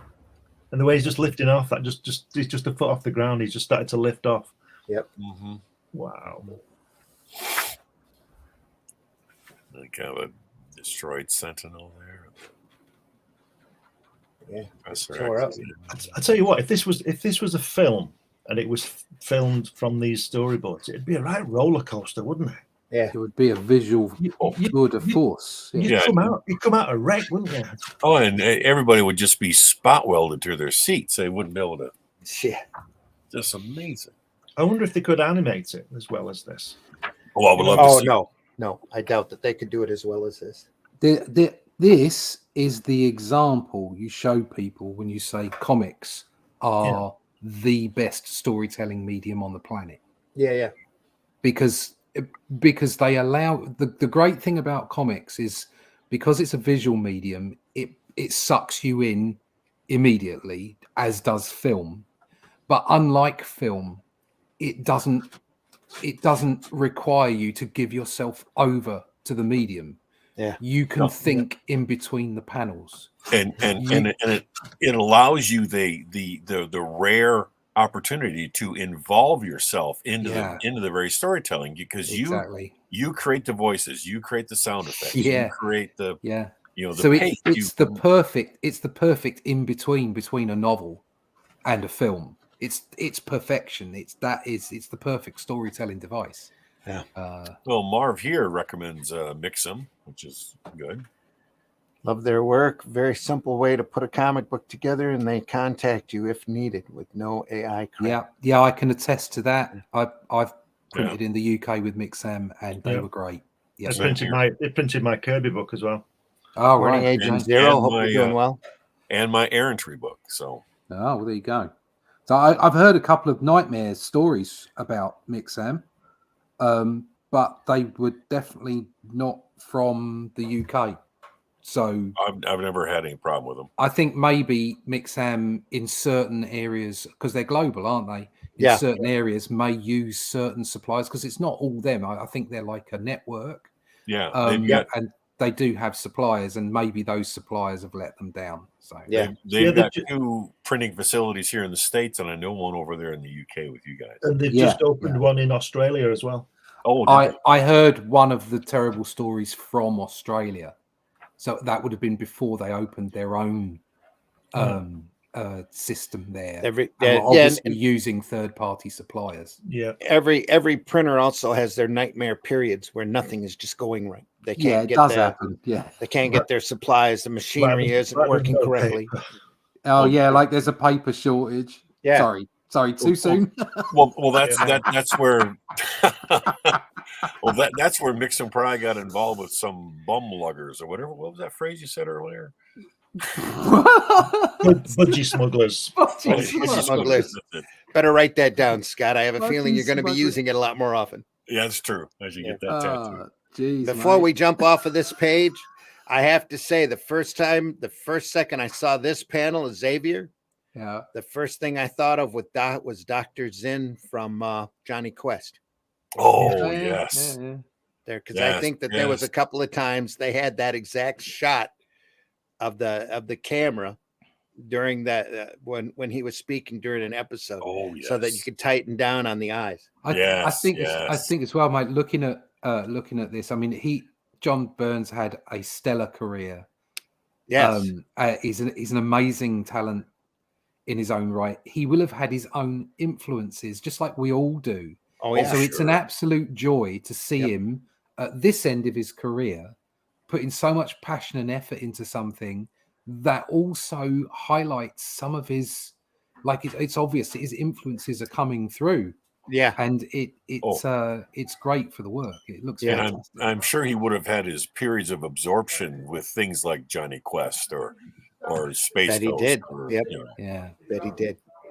That just struck me because the Johnny Quest is one of my favorites. Oh, yeah. So, looking at Byrne's work, I realized that Jim Lee didn't brought anything new to the X-Men, in my opinion. I'm not saying that he's not good, but I never was a fan. This is a masterpiece. Yeah. Oh, Mars on the money there. Wonder Man will be back in the MCU. Yeah, it's not going to be the same though. If it was done outside Disney and made by a fan, yeah. Yep. Can we turn the page? We are going to turn the page. Okay. Iron Man. Look at the way he's on that left-hand page at the bottom, where he's leaning against the panel border. The way that guy with the gun, I don't know who he is. That guy there, yeah. He's a miscellaneous police officer. Right. Yeah. It looks like a cavalry bloke from 1860 without a stripe on his pants. Yeah, that's yes. top dress. Yeah. Yeah.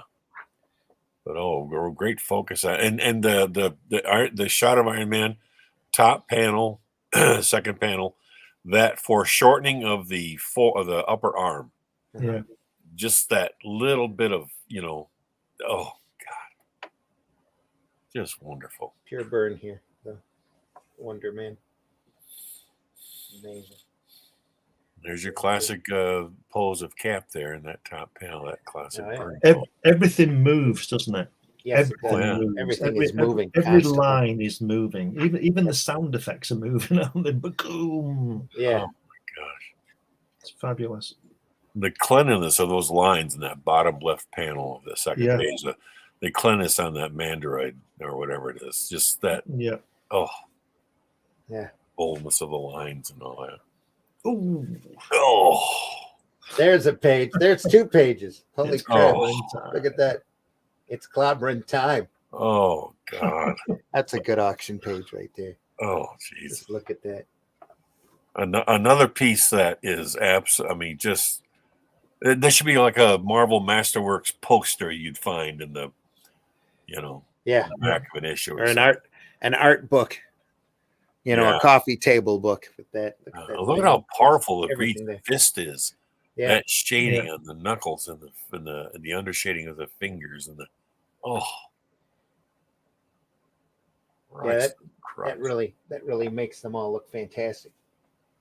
Fantastic. Yep. Up to their name. There's a fantastic one. Again. Boom. That's a thumb. Boom. And just the undershading of the thing's foot. And, Yeah. oh. Yep. Just beautifully done. I think I'm crying. Reunion. Shall we move a little faster through here? We're at an hour and a half already. Yeah. How many pages we got left there? Oh, that many.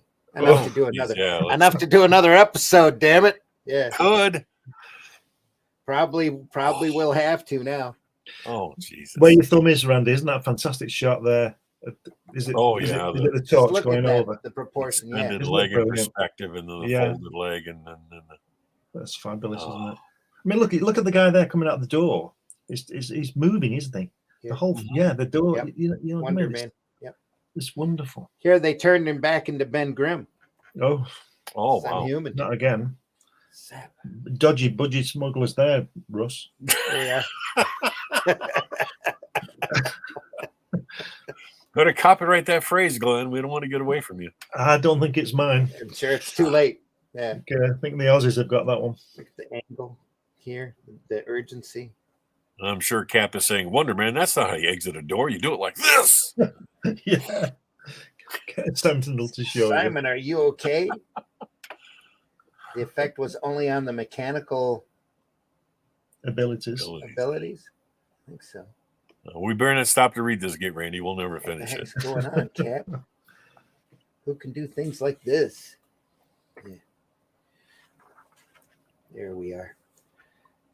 There's a helicopter. Another great mechanical shot. Oh, man. Man. So I'm going to capture these mutants and I'm going to stick them in tubes. That's where they belong. I'll teach them. That's a trope. That's an awesome. That's awesome. Brand new this fall. Xmen test tubes. Yeah. Don't give them any How much you ideas. said? Well, that would be a marketing. That would be a marketing idea that they might actually make money on. Don't do that. Yeah. Yeah. They'll never do that. Oh. It's another. Just that corner. Here's this great shot of this helicopter. And meanwhile, Oh, they're all fighting mandroids here.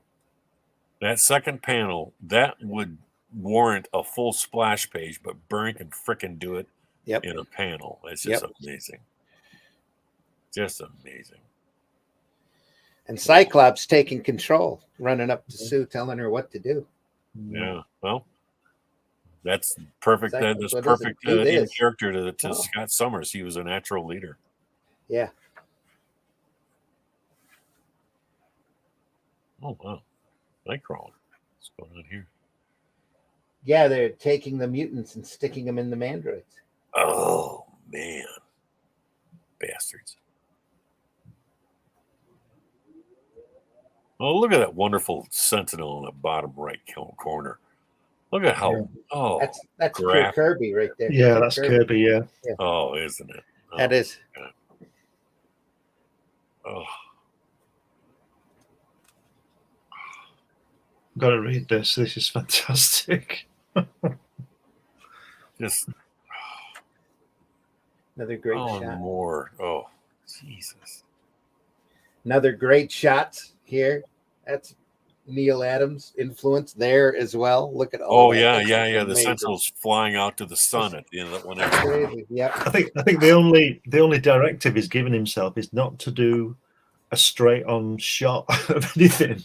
But never do a boring shot. Yeah. Yeah. Never do anything. Well, so that's what I was saying about scheduling. He's looking at this and going, I don't ever have to compromise. Yeah. You're doing this for the love of it. You're not going to do a boring shot. It's just not going to happen. Everything's going to be Everything's what I want just it to be. Yeah, appreciation and love coming through the whole thing. And he is, like I was saying, I don't want to comment on his financial situation, but he is at a point in his life, in his career, whereas even with us, like I've got my own book going on here, but I know I have to get it out as quickly as I can. Yeah. So I'm still under a certain amount of pressure, whereas that creative pressure has gone for him. He can do what he wants. He can give it, and it oozes out of this every page. It's just fantastic. It certainly does. Just, I mean, I wonder if they printed this. I wonder how many it would sell. I think I it's so. have to believe. I have to believe it would be, it'd be their tens of biggest seller. thousands. It would. Yeah. I think it would be their biggest seller in years. Another reason for them not to sell it, because it would be it would prove them wrong. Too high. Yeah. Because you would If get you sorry, Scott. you get the sales figures back on this, and you realize we can't duplicate that. We can't do this. It'd be an indicator, No. indicator of where they ought to be going, and they don't want to know that. They just want to push your propaganda at them. I think that's the problem. They have a set feel of what they want to do and how they want to get it out. If you brought this back in and said, right, okay, we're flogging this, guys. Every one of them is like $25 or $30 a book, okay, for 140 pages. All 6 books, they're out now. Go buy them, and they sold graphic. Remember, this would be graphic novels, not floppies. And they sold maybe 50, 60,000 in the first month. Okay. All right. And it would make them look stupid. Yeah. Because they'd be thinking, hold on a minute, that nobody's buying this other stuff. Okay. There are plenty of people around who could use this. I'm not saying they're as good as Byrne, but would use this as a benchmark and produce the, work that would see this as a target. So do you think it would go again? Good stuff again. This could literally turn a few key retailers around. Yeah. So do you think by it would them be buying and selling this? Yeah. Do you think part of that reason then would be that this stuff would go against the films because they couldn't film this, and it this would is just so go good? against the whole demeanor and I don't think feel of entertainment. I think Russ is 100% right. This is not their idea. To them, especially some of those editors that are up there now, this is all nostalgia. We don't sell nostalgia. This is anathema. They don't want to see this. This is not what we want to be. That's why they're not making a lot of reprints anymore. They're not promoting the great stuff that sold so well for them in the past. Yeah. That's not what they're interested in. This is currently not about money. Okay. Yeah. However, about agenda. However, downturns create opportunities. Yes. And downturns create changes in the way that you do business. Yep. And we're in a massive one at the moment globally. And I can't help but think that this literally is an opportunity sitting here. Yeah. This is money. This is printable money. Yeah. Oh, yeah, yeah. And the thing is, Glenn, I'm not so sure it would go against their plan with the MCU, but it certainly wouldn't fit into their plans for how they want to handle the MCU versus the Marvel print world. But again, if anybody with a modicum of any kind of marketing now, I'm going to get myself in trouble here and say that I think no matter what there are from a perspective of if they have ideology or if they want to put any kind of propaganda out, all of that, put all that crap to one side. Okay. Marketing has either been told not to do anything, has been underfunded, or has just not happened. Probably all three. Okay. You could easily have run several sort of sub brands within Marvel, and you could have had everybody happy. Okay, you could have done like an Ultimates version where it's all MCU, where it's all effectively based around and in between the movies and the television. You could have done like a new audience version where everything was like, okay, let's get lots and lots of different minorities involved. Okay, not that minorities were never involved in comics anyway, which is a complete myth. But even so, you could do a different brand for that. And then you could do a 616 brand. Okay, and keep exactly like John Byrne is doing here, keep the spandex alive. Yeah, and you would have sold bundles of the stuff off the back of the MCU 10-year run. Oh yeah, they already almost did that because they had a Marvel Now brand that they were using for a while. You could have done a Marvel Now and a Marvel Classic. Yeah, Marvel Classic, Marvel Now, but they didn't. They don't want that comparison though. No, they didn't. It's not just that. I think it's a lack of vision. I also think it's a lack of respect for the medium, to be honest with you, from the parent company. There's a lot of disrespect of the medium that's been going on for the last 10 years or so up there at both of those offices. It's ridiculous. So if you could just get somebody to realize that if this saw print and if the numbers came in the way we imagined that they would come into, you would think somebody would say this could be perfect fodder for another successful film, the way, Captain America Civil War was. because that Yeah. wasn't that was an old classic nostalgia cap. It That was, and they 80s managed to classic. remake it for a modern audience. And Yeah. I hate that expression, but you know what I mean. And I absolutely loved that film. I mean, it didn't matter that I wasn't that bothered about the story. Just watching them made me feel like a kid again. Oh, It yeah. was fabulous. It was a great film. I really, really enjoyed it. And yes, there's so much of that opportunity about, but it's almost like they don't want to do it. And I think a lot of it is, you know, we can talk about ideology and propaganda, bad business, and a misunderstanding of markets and demographics. But the most important aspect of it all, I think, is a disrespect for the medium from higher ups, from executives, from the people that effectively buy these companies outright and brands. And they just don't have a respect for it at all. A kind of respect that you only see in the Japanese market, in the European market. You see that respect there. Any markets that want to make day and money. night. Yeah. Any markets that want to make money. It's a big example that I like to use. Dan Didio told the press one time he just couldn't understand it, that whenever they did a facsimile edition, the facsimile editions would outsell the modern comics. He didn't know why. Because they were good. So unbelievably couldn't see why. That's just. So there, I'll give you a clue. DC's response to that, especially when Studio left, was to stop doing as many facsimile editions. Yeah, that'll work. Yeah. Sure, why not? Yeah. You know, why put something out that sells? That's Why insane. do that? Of this old, you don't see these old reprints. You don't see stuff like this available to the mass market. Heaven forbid they actually read heroic superheroes doing what sold millions of copies in the past. You know, This is all changing. In the And can we next turn the 10 page? years, it's going to change. No. Oh, why not? no, I think we have to end it Oh, no. because I've seen the stuff that's coming up. We still have that much more to go. And there's too much And, drooling to do. Yeah, there's way too much drooling ahead of us. Oh. What an episode this is, though. I mean, last episode and this episode, and Well, then the don't previous tease one us, where we Randy. If you're not going to turn pages, don't turn them at all. where we had come on. Steranko for 3 weeks. I mean, this is great. This is great. We had stuff. Steranko for 3 weeks. I guess we can have Byrne for 3 weeks. Yeah. You're just trying to make sure I show up at these shows. That's what you're We're probably going to have Simonson for a couple of weeks after that. Well, because I have a couple of artisan books that we will. You're be, trying to ruin my reputation. That's what going you're over. trying to do. No, just your do sleep John schedule. Byrne. Let's do John Byrne finish off next week. Do you want to do the week after? Do you want me to get my Brian Bolland book out? Oh, Well, give me just a second, and I'll show you. And we can have a change of pace from all this Marvel. I got this book handy. We could probably go over. No, you can't That's do not that. John Byrne. That's not John Byrne. You can't do that. Give it a quick flick. Give for me the, just for the, a second the here. audience. It's a Man. bit. I'm trying to think of the word for it. Scary. We'll do as a word while I try and look up my thesaurus.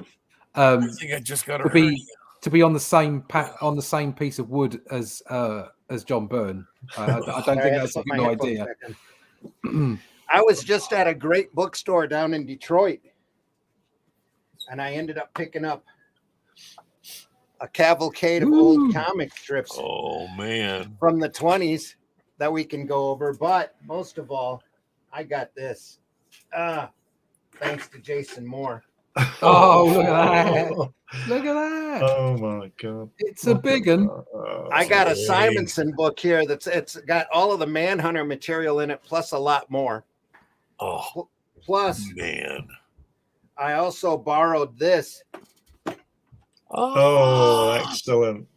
Oh my god! Oh, is that the original? Oh my god! When's the last time you looked at Simonson's Alien adaptation? Because it's all beautiful. the color. No, it's not in color. It's No, all in black and white. minus all the color. But see, the thing about Simonson is he kept all of his originals. Yeah. No, wait. Go back to the very first page. It's a splash. Yeah, it was page. an alien. Yeah. Alien in there. Next one, yeah. No, go on. Sorry, the camera's shaking coming. because I'm holding the tripod up. Going, no, next. One no, more. no, One no, more. no. Come on, where'd it He go? keeps missing it. Where'd it go? There we go. No, come on. no. Wait a minute. It was an alien. he was just very front there. It was just an alien, like a cutout of just I know an what you're alien. talking about. I don't know where it's at. Where was it? What did you do, Randy? Nice sleight of hand. Was it right at the start of the book? It was at the very beginning. I'm at the very beginning. I know, but it was like a Russ saw it. I saw it. Oh, I saw it. Yeah, it was like an alien arm after outstretched. The page, right There it it is. Oh, is that original drawing in the book or is that printed? No, that's printed. Oh, That. Christ! Could you imagine if he'd have drawn that for you? In the book. Yeah, in the book, yeah. Imagine Yeah, the that. book would have been Beautiful worth a signature few there. bob then, wouldn't it? Oh, Anyway, there's lots of great stuff to go over. That's why I wanted to cut Byrne down to 2 episodes. But looking at what's coming up in this book, you're gonna want to We've got come all back year. and see it again. Oh. Yeah, we got all year. We'll just keep doing this. 2023, the year of the hernia. Hey, Russ, you know, you said earlier that you were humbled because your work was on the same board as. Yeah. Well, I can beat that because my work was on Jack Kirby's table while he was standing next to me. While he was standing next to you, yeah. Like, I don't feel insufficient at all. Oh, man, this is gonna be the year of the brain aneurysm too. Guys, Shoulders of giants, folks. Shoulders. Yeah, definitely. Shoulders of giants. Look at that. It's just... So anyway, we're gonna leave as the Sentinels leave here. This far into probably an issue and a half, maybe 2.5 in. Put a marker in there. I want to put say a post-it note in. I don't have a post-it note, but I do have a. Because you're going to forget by next week. Anything. Oh no, I won't. Rip a page out of Russ's book and use it as a marker. Yeah, there we go. just rip something out of my book. That'd be fine. Sure. I'll feel. Folks, we've been looking at Xmen Elsewhen. The work and all of this work is a labor of love fan fiction done by John Byrne that takes place after Dark Phoenix, the Dark Phoenix saga. You can find all of that over on Byrne Robotics. If you want to jump ahead of the story, or if you haven't drooled enough, you can go over there and take a look there. Byrne Robotics. These books are not for sale. They fell onto my porch. I was really fortunate to get a hold of them. They just fell onto my porch. They just dropped up in a box on my porch one day. Good I have no Lord. idea. Did a sentinel come through your wall with it? No, thank goodness. I still have my foyer. Yeah, it's all good. It's a miracle. Marv says, question for Russ. Is book 2 going to be on Amazon too? Customs fee is insane now too. Yes, it will be. I have about 230 backers that I'll be sending the book out to them in sort of March, April time. I'm aiming to get it printed early March. But then as soon as that's gone out to the backers, I will then do a re-edited version for New Haven, and they'll put it through their process. I think it's about 2.5 months or something. They have to have it in previews for the global market. So it should be available sort of in the summer from New Haven, from Amazon. Yeah. Just bring all copies with you when you come for the Scott Rosema weekend. Yes, I will. There you That go. way you'll have it with We'll need some firewood. You'll have to coordinate your schedule with Glenn and all come over. Yeah. Oh. Yeah. I want to. Yeah. That'll be a hell of a week. Yeah. Marv says, I'm done with both the books and the movies from the former big two, besides the old stuff, of course. Indian European comics only. Yeah. That's where we're going. I've got something for you, Marv. Me and Randy are cooking something up as we speak. You got to do that Alien book too, Randy. Yeah, I know. I know. We'll get there. We've got the year. We've got, folks, we'll be back next Friday morning at 5 a.m. to pick this back up. And we've got a lot of other stuff to cover. I've got a lot of books. Russ, we've all got a lot of books, I should say, for stuff to go over. So we've got tons. We've got so much to do, with so much content. Don't go to that cartoon kayfabe. They just do everything in one episode, and don't listen to them. We go in depth here. We know what we're talking about. We know how to torture. There we go. We know what we're seriously, talking guys. We love you. You're an inspiration. Yeah, yeah. So we chit chat over the top of it a bit more, I think. But if you've enjoyed book. this, make sure you go back, take a look at the first part. Make sure you go back and look at the 3 parts we just got done going through with Steranko. There's another one before that. That was what, a little Rosema. I think we'll have to get that. We'll have to do an official one and get that book out again. Well, I've got more. We've got more coming up after that. After Simonson. I've got another Buscema book on top. Oh, another one that we can take a quick look through as well. We go. And then I've got the Brian Bolland book. Glenn, I will give you a kidney if you show the Buscema one. Oh, that's Russ. That's me. Russ, Sorry. I'm sorry. Hey up, Glenn here. Yeah. You keep talking like that, mate. Yeah, the apple and pears. Yeah, mate. Yeah, keep your sights on drawing, Russ. Your impressions are not your strong. Hey up, Glenn here. This is not my proper accent, Glenn. I know that, mate. There we go. Scott, I'm going to make you full screen. Tell folks how they can find you. Oh, I'll be at my local tavern drinking myself silly. Yeah. After that, but if not, I'll be at Facebook, wandering about aimlessly, imagining what I could be doing with a pencil, and realizing this doesn't do shit. So, find me at Facebook. Console me. Send me liquor, something. I'll be hanging around. Oh, and don't forget, this piece of shit. This piece of shit is available for $6. Waste your money. Waste your money now. Do it. You mispronounced it. Over in England, they call that shite. Shite. Yeah. Big time. No, only up north. With an E. Shite. Oh, here, lad. Shite. Oh, here, lad. Get rid of your shite. John Byrne says, buy Airtree. Yeah, John Byrne did say that. He did. We're gonna get him. Email from Byrne now. Leave my shit alone. Cease and desist from John. Cease and desist. What the hell? This was a work of love until you bastards got a hold of it. Levi Krause in the house. How you doing, Levi? Hope you're doing well. Really enjoy these when I'm up, and enjoy the replays when I'm not. Great show, guys. Thanks, Levi, very much. You're welcome on here anytime, Levi. Anytime you want to get podcasts ready, get a camera and a microphone. We'd love to have you on for your input as well. So, Russ, tell folks how they can find you if you want to be found. Yeah, if I'm not celebrating Ragnarok with Scott, you can find me at russleach.com. You can get all my social medias there. Please do, if you're interested in my work, sign up to the email list. There's links there for that. And most of the time, Instagram is the place to see my latest posts. I put up artwork most days of the week. I'll pop something up there. Plenty of Doctor Who, some Batman. You can find me in the pages of Batman this year in Europe. And I think Italy's going live very soon. And issue 3 of the Batman Hero Time Presents Batman in the UK is out on the 14th. You can also find my book, Only Death Can Save Us.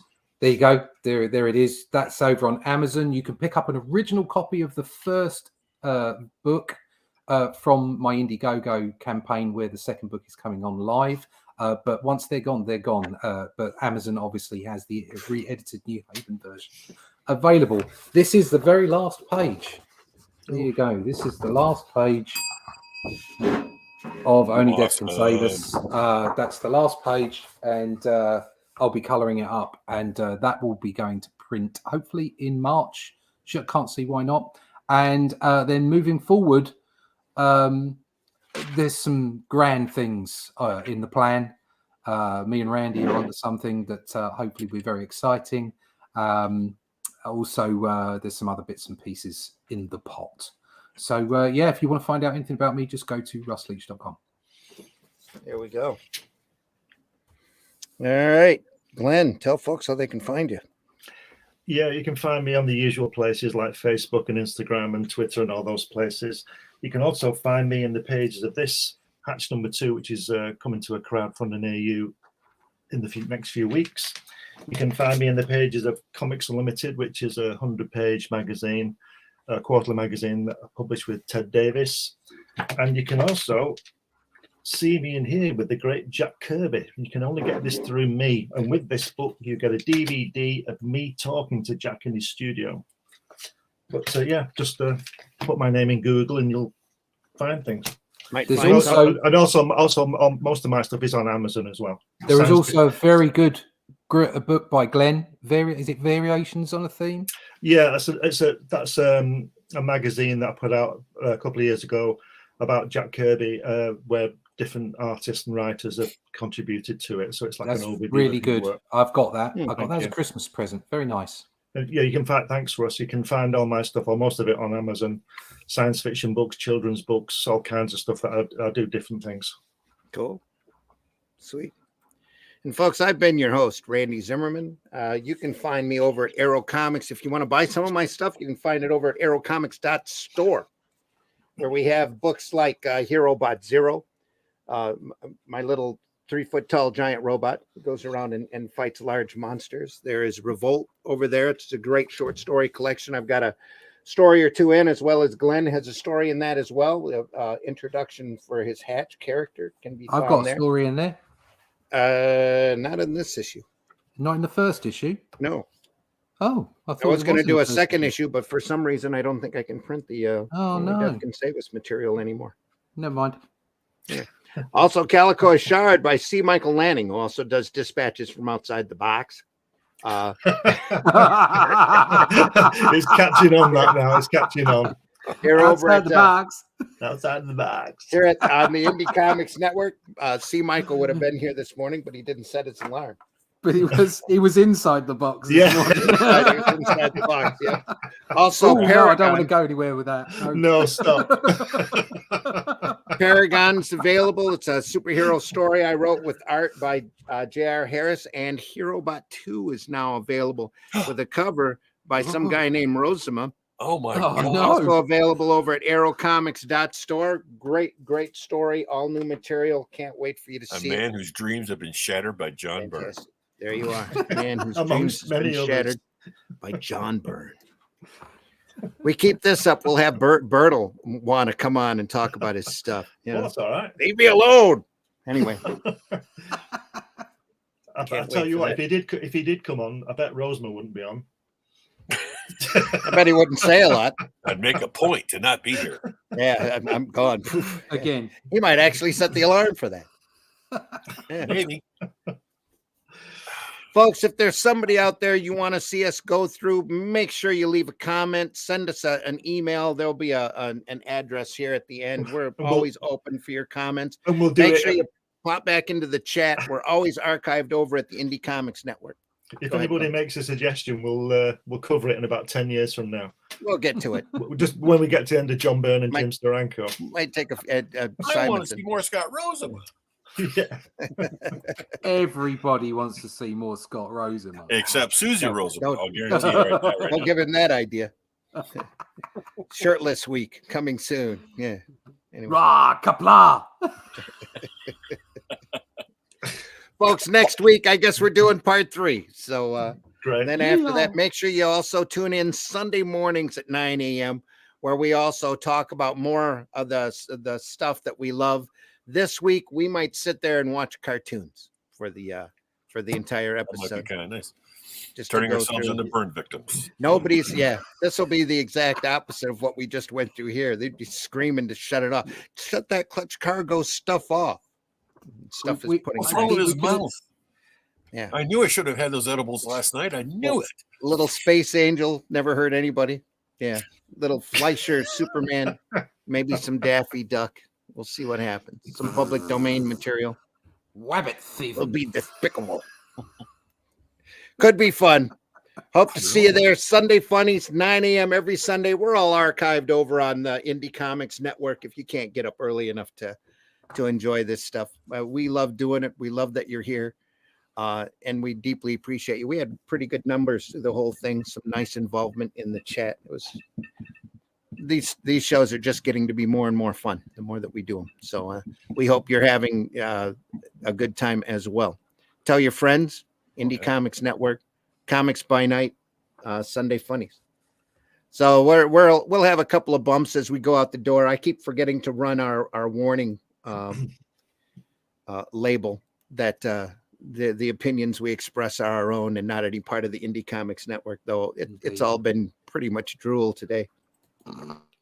The views and opinions expressed within the video content found on the Indie Comics Network are those of the speakers and do not necessarily reflect the views or positions of the Indie Comics Network or its sponsors. Exactly that. So Exactly. Don't piss off HR. No. There's a lot more coming up from Indie Comics, the Indie Comics Network. Take a look. There's also an Indie Comics Network at dark, at night, not at night, but anyway, there's a whatever.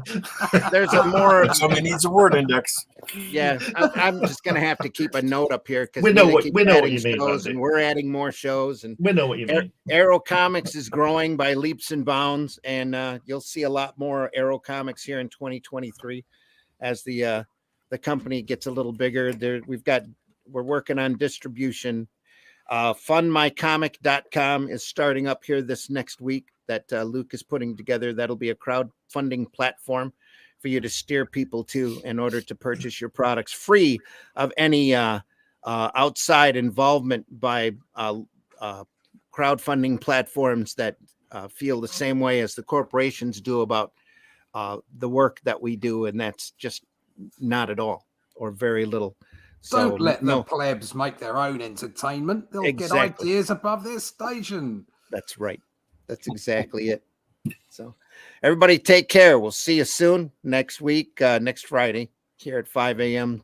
Don't forget Sunday Funnies at 9 a.m. on Sunday. So see you then. See ya. Woohoo. That's Vidania. Have a question or comment for us to address on the show? Have a topic you want us to talk about? Email us at indiecomicsnetwork@gmail.com. Want your comics to arrive in pristine condition? Head over to GeminiComicSupply.com and save 10% on your next Gemini mailer order or anything in the Gemini Comics Supply store. Use coupon code RAGIN10. That's RAGIN 10. I keep hitting these buttons and they never go through right. Here we go.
Telling you, put a gorilla or an octopus into a Western, instant sales. Instant sales. That looks like something John Buscema would have had a ball drawing. Saw a little magnolia in that. Yeah. Yeah. It's a great looking stuff. Here we go.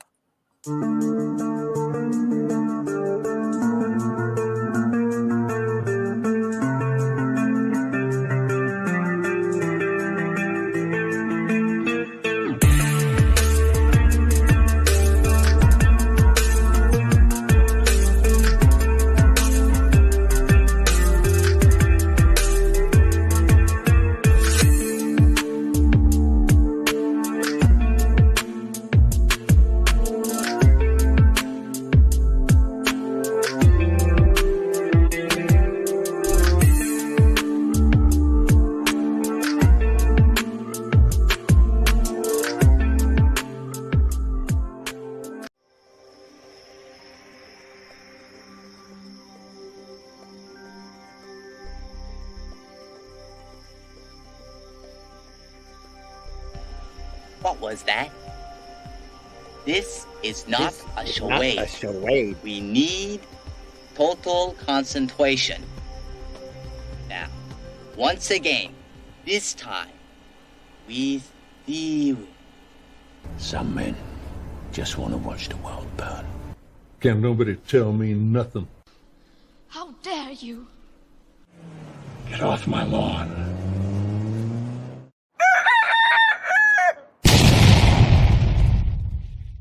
The cops are doing their job as long as they don't be mean to people who are actually being innocent. Then I'm all gravy, baby. All gravy. Bye, Jack.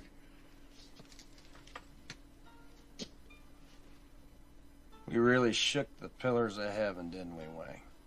No horse shit, Jack. No horseshit.